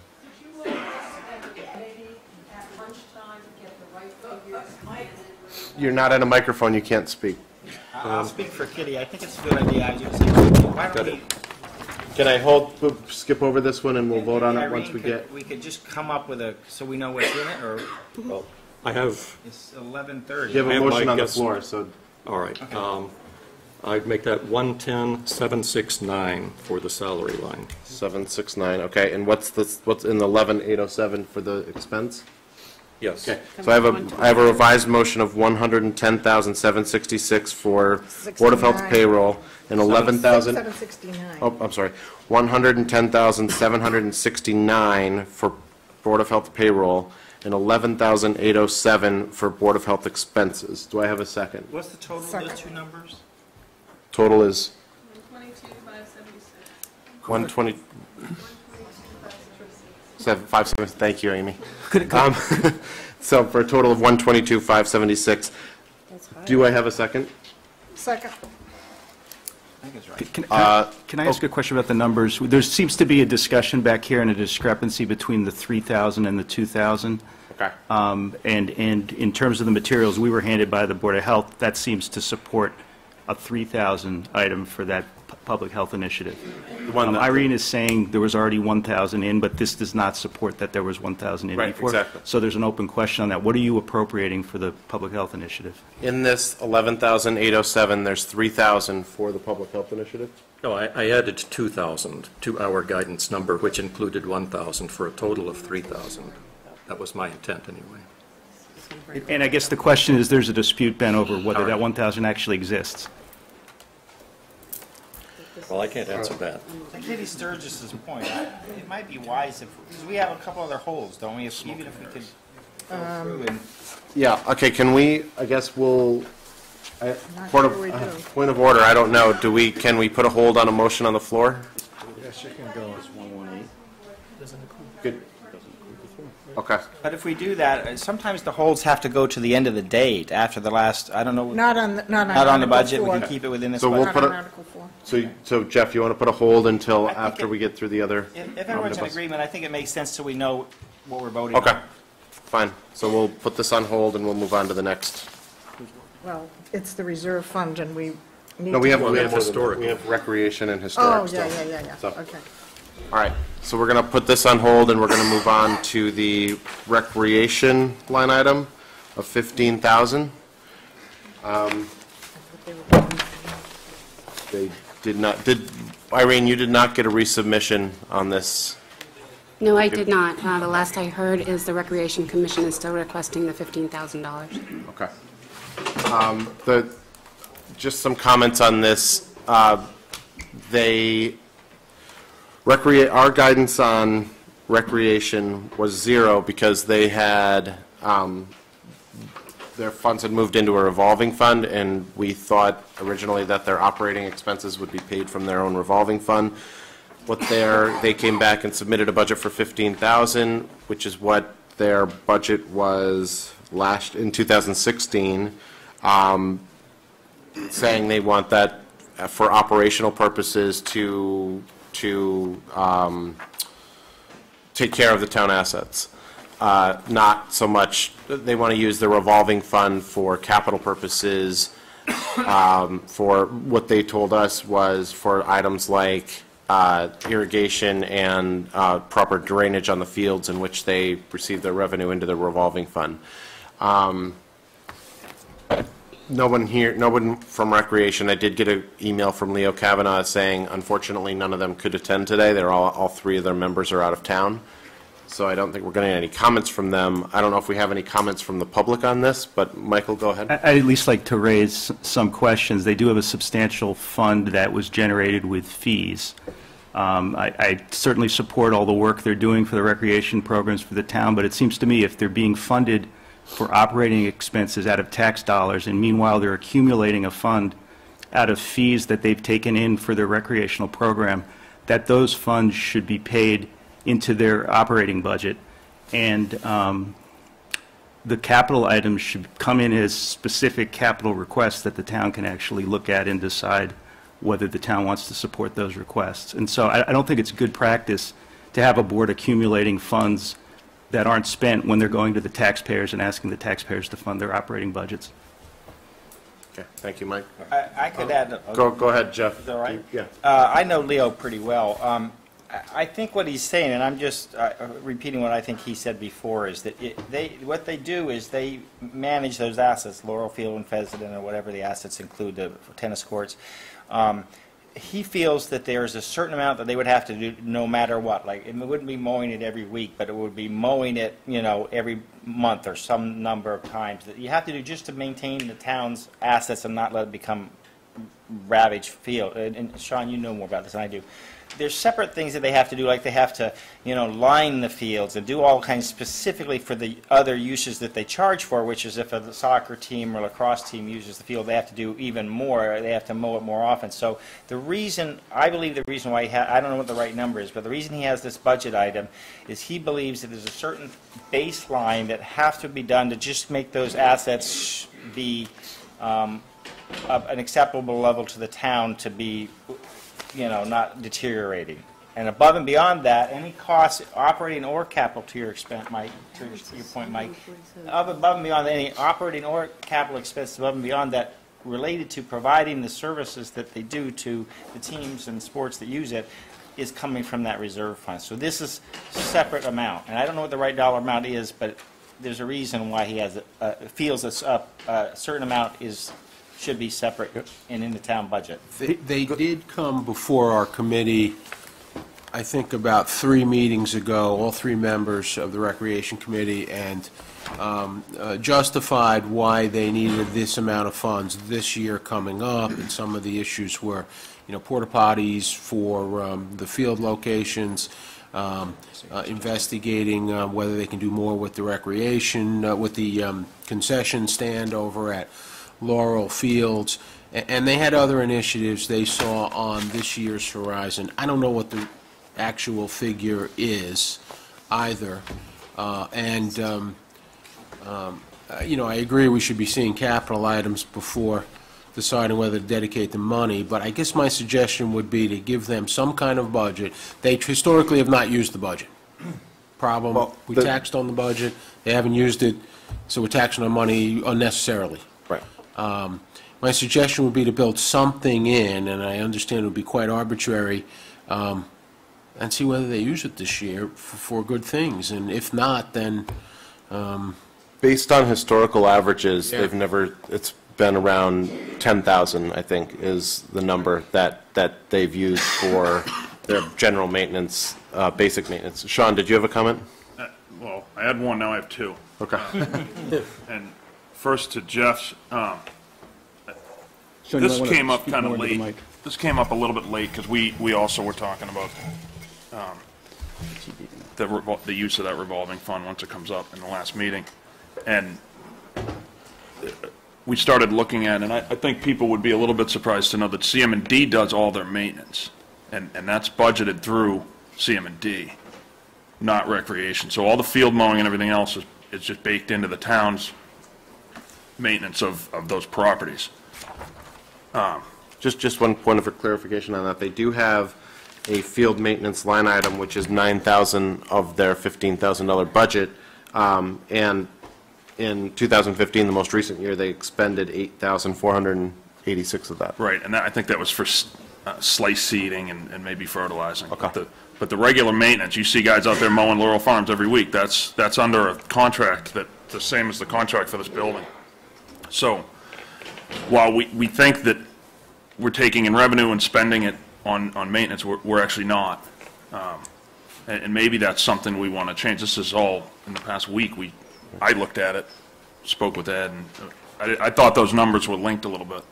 And I'm not taking a position on whether or not we should be spending money to maintain. I think we should. And hopefully we have a rec department for an entire year.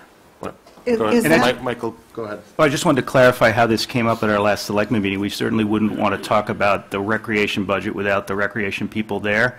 It came up in the context of amending our warrant to include language that would authorize borrowing for the recreation purposes if that came to pass at town meeting, that or between now and town meeting, that we wanted to borrow some for the recreation capital items. And so it was an amendment to the language. It was pointed out to us that there's this accumulated fund of fees for field revenues that teams pay to the recreation department, and also then that there was a budget request. And I guess I'm really, first of all, I mean, the rec department does a great job. We have great programs. We have great fields. Those fields are maintained in a way that they don't get too wet and muddy most of the time, and people can play their sports all year long.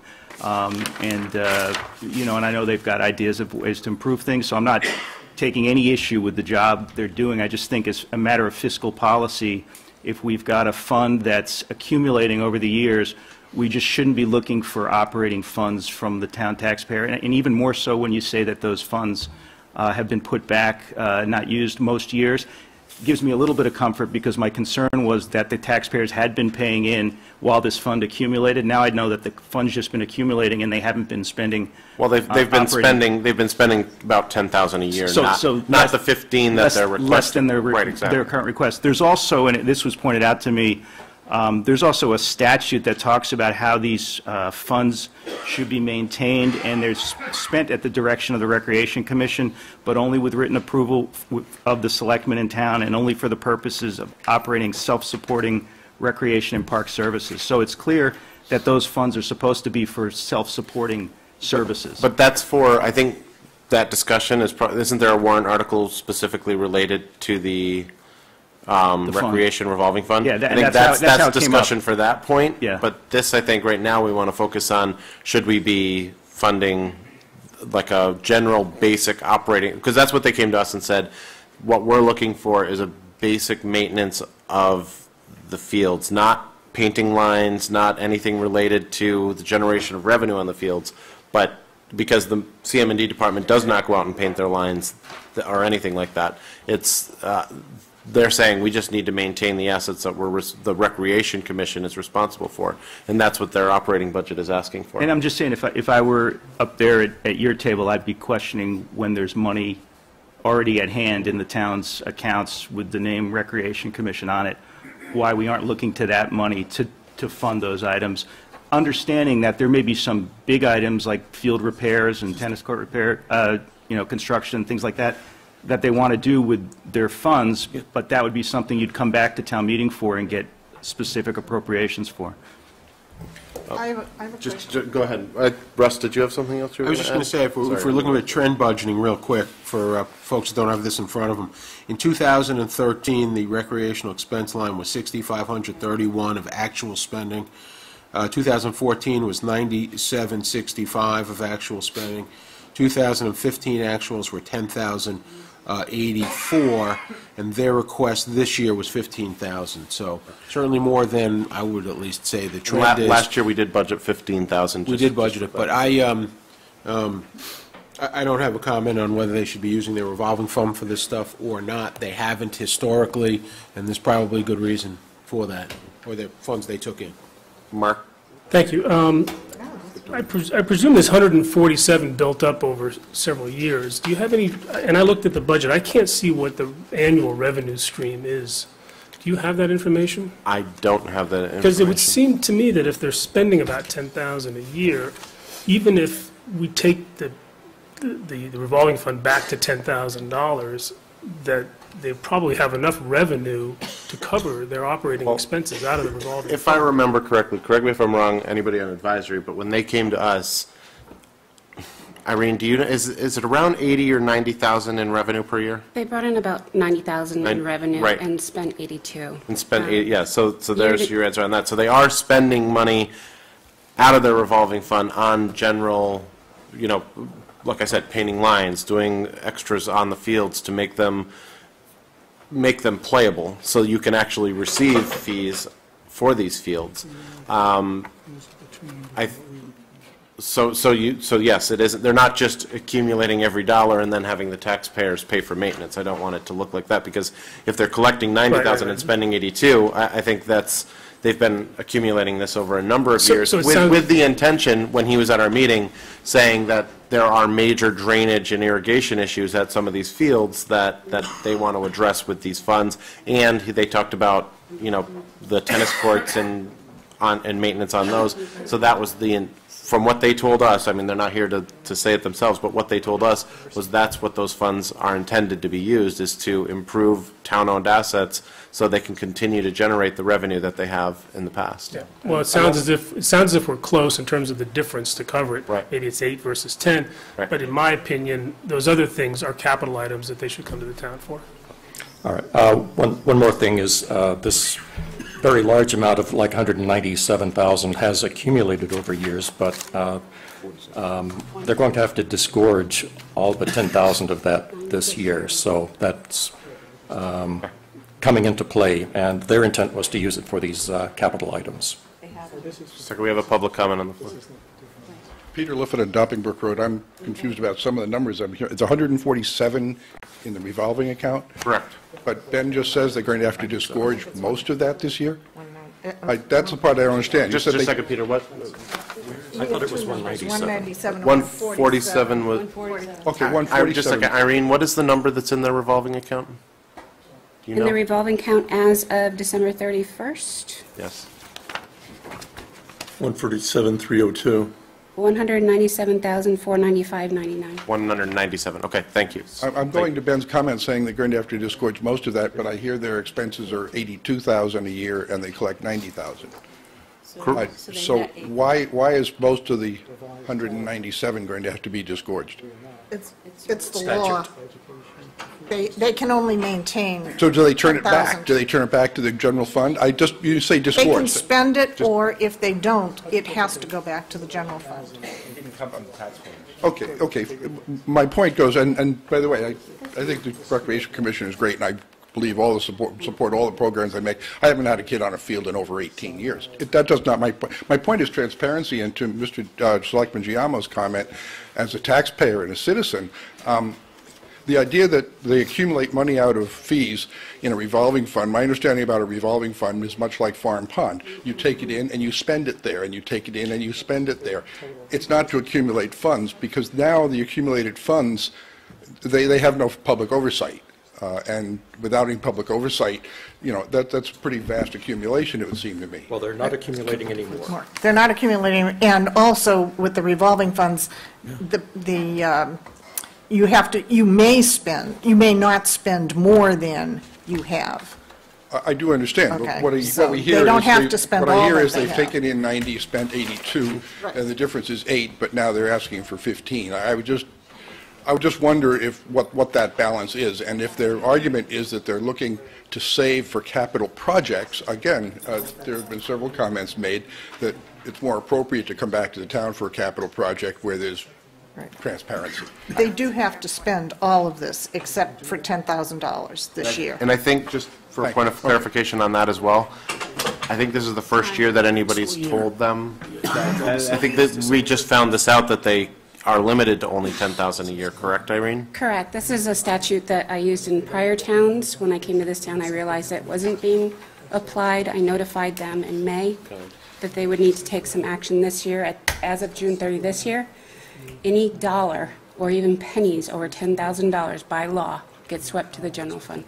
So this is something Irene has found since... Let me translate that into my own head and you're telling me basically any project they might come up with couldn't cost more than $10,000 because that's all they've got. No. They have to expend it by June 30th, 2016. Every year. Every year. So yes, so next year if they brought in 100,000 of revenue, I mean, so it goes into that revolving fund, they'd have But to use. if they had more than 10,000 excess, that's all they have to. So these major capital projects can't really be accumulated and spent on capital items like they're intending. It can't be So in the future, it should be. $100,000 new field, right? George, my only point, yeah, I think you just said it can't be spent on capital items like they're intending. My point is with the intent. I assume these are worthwhile capital projects, but we don't know because we don't know what they are, we don't know how much they cost, and town meeting isn't getting a chance to vote them, and you're not actually getting a chance to vote them. When I look at this statute that Irene has handed me, it says the funds are accumulated for the purpose of operating self-supporting recreation and park services. So operating services is very different than some of the things that we've heard talked about here. And if there are things that the town needs out of this money, that's great, but I think there should be greater transparency in how those are explained to us and authorization to spend that money, because otherwise it is coming back to the general fund, which is a good thing. Can I ask an informational question, I guess, of someone over there? So they have this 197,000. Okay, let's say they have 187,000 if they could carry over 10,000 to next year. So between today and June 30th, 2016, they must spend that money, which is, I believe, and this is a question, theirs to spend because they have collected it.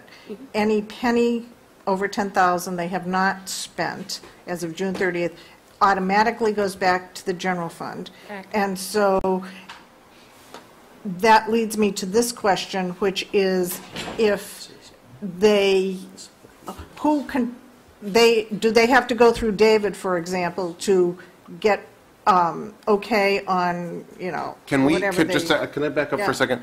I think we should save all the discussion about the revolving fund until we're actually at the revolving fund. I think right now we need to focus our discussion on their operational budget. I have a question on that, if you don't mind. Okay. Well, Bob Delaney, I think. Go ahead.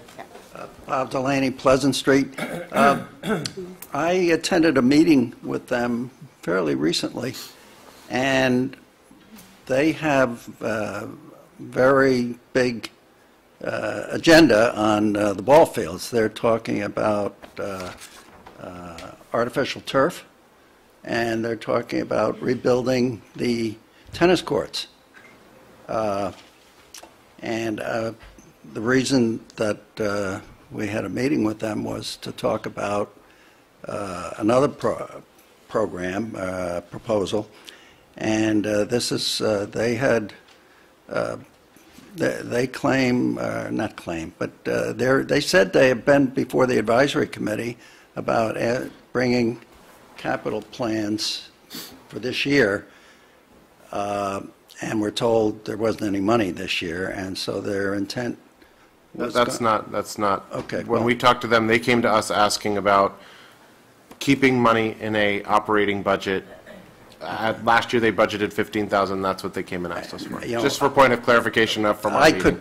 I could have misunderstood what they were saying, but they do have big plans for the ball fields and the tennis courts, all of which are going to require capital. And that's sort of what I got for what their revolving fund. Thank you. I think you're right to focus on the operating budget. So here's my question, and I'm sure who can answer it, if anyone. So they submitted 15,000 this year for their budget, I think, is what we're saying. Correct. How did our guidance become zero when they've been spending $10,000 a year? What caused the guidance to be zero? Irene? The law that establishes the revolving fund for recreation, where it takes it completely out of the general fund, states self-supporting. So How did it get reduced to zero? So it's similar to elder housing and farm pond. Those are self-supporting programs that don't request taxpayer dollars. So that's why the recommendation was zero, the law that established the recreation fund. So it's from in other words, the selectmen recommended zero. Is that what you're saying? No? No, I put the recommendation forward to advisory and And we you approved recommended it. zero. Okay. Based on them paying everything out of their revolving fund. The statute requires it. So- The law requires it. So if it's collecting money from two different sources, it either needs to come all back into the general fund, and then we capture the revenue. It's supposed to be self-supporting if you have it in a revolving fund. If it's not self-supporting, you need to put it back in the general fund, and all the revenues need to go back in the general fund. Okay, Sean, do you have? We're violating statutes then if we vote them Yes. an operating budget. Yes. What happens then if they don't meet their funds from the revolving fund? Let's say the expenses are $20,000 greater than what's taken in. If it runs a deficit like any other fund throughout the entire town system, a grant per se, a revolving fund, the general fund is required by law to cover that deficit, either through end-of-year transfers, reserve fund transfers, or you have to raise it on the tax recap against the taxpayers to cover that deficit. However, there is a statute that indicates there aren't allowed to have any deficit spending with the exception of snow and ice and a legal settlement. So there would be repercussions on many ends in regards to, we closely monitor to make sure there is no deficit spending. They're notified they're getting close to the end of their budget. And at the end of the year, they're shut off so that they don't go into a deficit. So the law forbids us to fund their budget? It doesn't forbid you to fund their budget. It forbids you to have it from two different places. So they either can have a specific to- revolving fund or Right. from general, okay. But the Right. capital costs you could still fund, Russ. Correct. Right, sure. It's really operating. But they can't have a revolving fund and an operating budget from the town? From taxpayer and general revenues of the town. Could I modify that a Just little a bit? second, let me, one at a time. Sean, you've been waiting, then you, Paul, then. Somewhat simple, but they took in 90, they spent 82. And I don't see where the 82 is, I don't see what they spent it on, but they want another 10 to 15. And I'm not questioning the spending, but one, that'll be deficit spending. That'll be more than they took in. Two, what did they spend 82 on? No, they brought in 90, they spent 82. They had a surplus of the $8,000 for that What did they specific spend year. $82,000 on that they need the other 10? What It's- is the difference? It wasn't the- mowing the fields, it wasn't No, line it's- painting. It's electricity, it's field maintenance. They don't do more their than- field maintenance. They do a lot of field maintenance, Sean. They prepare the fields for actual soccer, not just mowing. No, CM&D does that. Well, I mean, We're paying for that in the CM&D's budget. I don't know who pays for referees. just a second, let me referee see. costs? Let's see what Ed, I mean, how much of it? Ed Wagner, Director of CMD. I have $35,000 in my budget for lawn mowing. My crew takes care of the infield prep. They take care of the initial soccer field layout and any miscellaneous items that come up throughout the season. We also do the slice seeding. What is subbed out by Recreation is line painting for the soccer fields on a weekly basis, and to the best of my knowledge, fertilizing. I'm not aware of their operating budget for electricity, for lights, and things like that. I know they have a couple miscellaneous expenses for fencing issues at the Porta potties probably porta too. potties also. But yes, that's currently what we have in our budget. And rubbish removal. And we have that, though, but that's not, I don't think that's out of the revolving fund. What's being paid out Revolving of, fund didn't pay this. what's being paid out of the general fund for recreation is electricity, rubbish removal, field maintenance, to United Site Services, Ruane and Father, Simply Safer, Medfield, Will's Hardware. Those are just examples. Don't forget the porta potty. Yeah, porta potties are the The on-site service. I porta think. potties are being paid out of their revolving fund. Yeah. Go ahead, Paul. I just want to clarify a legal point. Okay. The statute does not prohibit a budget and a revolving fund. What it says is that the revolving fund has to be for self-supporting programs. A recreation department can operate self-supporting programs and other programs. So you can have a $15,000 budget and a revolving account. By saying can doesn't mean you have to have both.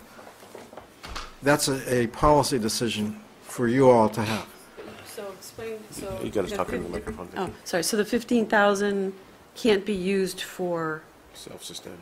So it has to be used for something else. Right, if you have, let's say, a tennis program, and you have tennis instructors and so on, and you're charging fees for it, that has to be in the revolving fund. But if you are, I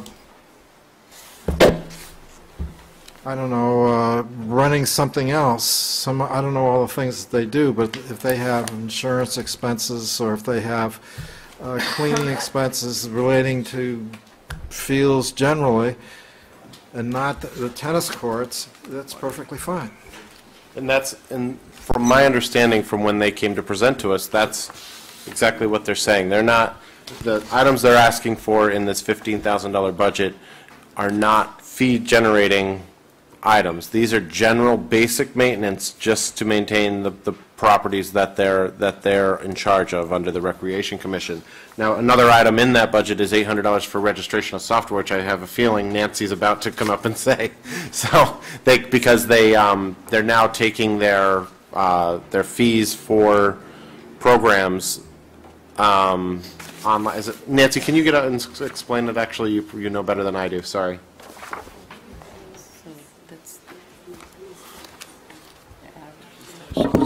I've held off getting up here. I'm just sort of a bystander in this process. I think it's kind of unfortunate that this is so complex that you have to make this decision without somebody here that can tell you about it. And I don't know whether you could put off your final thing or not, but my understanding, because I've been working with Melissa on getting the online thing, they have bought into a program that's going to do more than just collect the money. It's also going to manage some of their invoices. They're completely volunteer, and this is one of the things where we had money out in the neighborhood, so to speak. So the program that they bought into is going to manage far more than just the collection of money. It will also manage programs, registrations, and I don't know the details of it, but it sounds like a really good thing for them, because I know Melissa's stepping down, and I don't know how many other people would jump in and do the kinds of things that she's been doing. So, I know she's been frustrated by the lack of understanding about the $15,000 budget. She said to me that they've overspent their budget, and I don't know whether that means the $15,000 or whatever.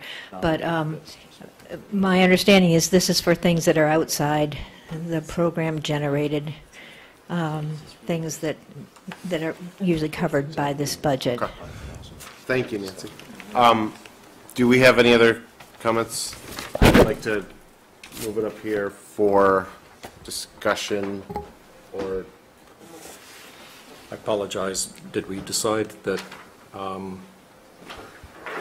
What Paul said for legal clarification, you can have both a revolving fund and a line item in your operating budget if the items in the general operating budget are not for the fee generation that's going into the revolving fund. Correct.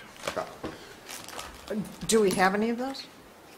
Do they run any programs that aren't fee generating? Well, I think that's why they just termed it as, this was just for the maintenance of the asset, not for the programs. So do we have a motion, Well, or how do you want to handle this? Well, one of the things we need to address is that even within the confines of the operating budget, there's an amount attached to that, and they're asking for 15. The guidance is 10. Well, it's 10. 0. If it was a guidance like Right, what they've but spent in if the past, it should it would be be around around 10 or so. I mean, So- I would think, personally, I don't want to completely go down to zero. I think we should keep it at a level where they've spent, just to be consistent with what we've done with other departments. And I don't know if this is fair, but did you not have a conversation with them ex parte? Yeah, after they came to us, I did speak to them, and they said that, they asked if they could, they said they didn't want to be completely defunded. They think this is an important line item. But did they make a number? Yeah, when I asked them if they would consider a budget at 10,000, they did say, he said he had to talk to his other, I talked to Leo Kavanaugh, and he said he would talk to his other commission members, and they could, I explained to him the trend budgeting and that's what they've spent.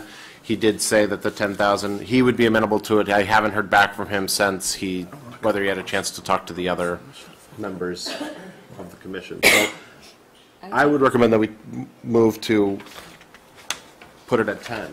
So moved. Second. Okay. So we have a motion to have a line item recreation expense at $10,000. Do we have any other further discussion? I would just note that this year, they've spent $6,957 of their budget so far. I don't know what it's going to be. And they still have the spring season to get. So they're spending budget money, and so they obviously need a budget, so I think that's fair. Okay. So all those in favor at 10,000? Opposed? All right, 8-0. Thank you. Historical Commission, thank you. Thanks so much for waiting so long. Mr. Chairman, I observe there are like 40 people in the room. Who knows how many are on TV? I move that we raise this appropriation, recommended appropriation to $500. Do I have a second? Second. Do you have, for discussion, did you have a? Yeah, we did. We just took a vote to support the 500. Okay. All those in favor of the Historical Commission at $500? Opposed? Thank you. Silence is golden. All right. So I guess the only other thing, I'm going to hold the revolving fund, or the reserve account till the end of the meeting, till after we go through all the warrant articles, because some of the warrant articles may affect that. The one item we still have to finish is Board of Health, which did we, Jeff? So, I don't know what the procedure is, but I think maybe we should break for lunch and talk to Irene. The Board of Health gave me the sheet here that has all the other, what I sort of indicated, all the other changes that she recommended at first, and then has the health agent at our guidance level. Okay. The total is $123,000. I think Ben and I found that there's like a couple $1,000s of expenses. We're not sure what it is, so I'm wondering if we should sit down and clarify the exact numbers. Part of the 3,000 is the 3,000 thing versus 2,000 for the span. So you'll talk to them over lunch, and then we can vote on Board of Is Health that after lunch. appropriate? Can we do that? You can talk to Irene, yeah. Is that, Irene, we can walk through that? And Ben, would you work with me? Okay. All right, so we're going to take how long for lunch? 12:30. We'll come back at So you either all made the same. 12, yeah, well, how about 12:35, so we have a full half hour?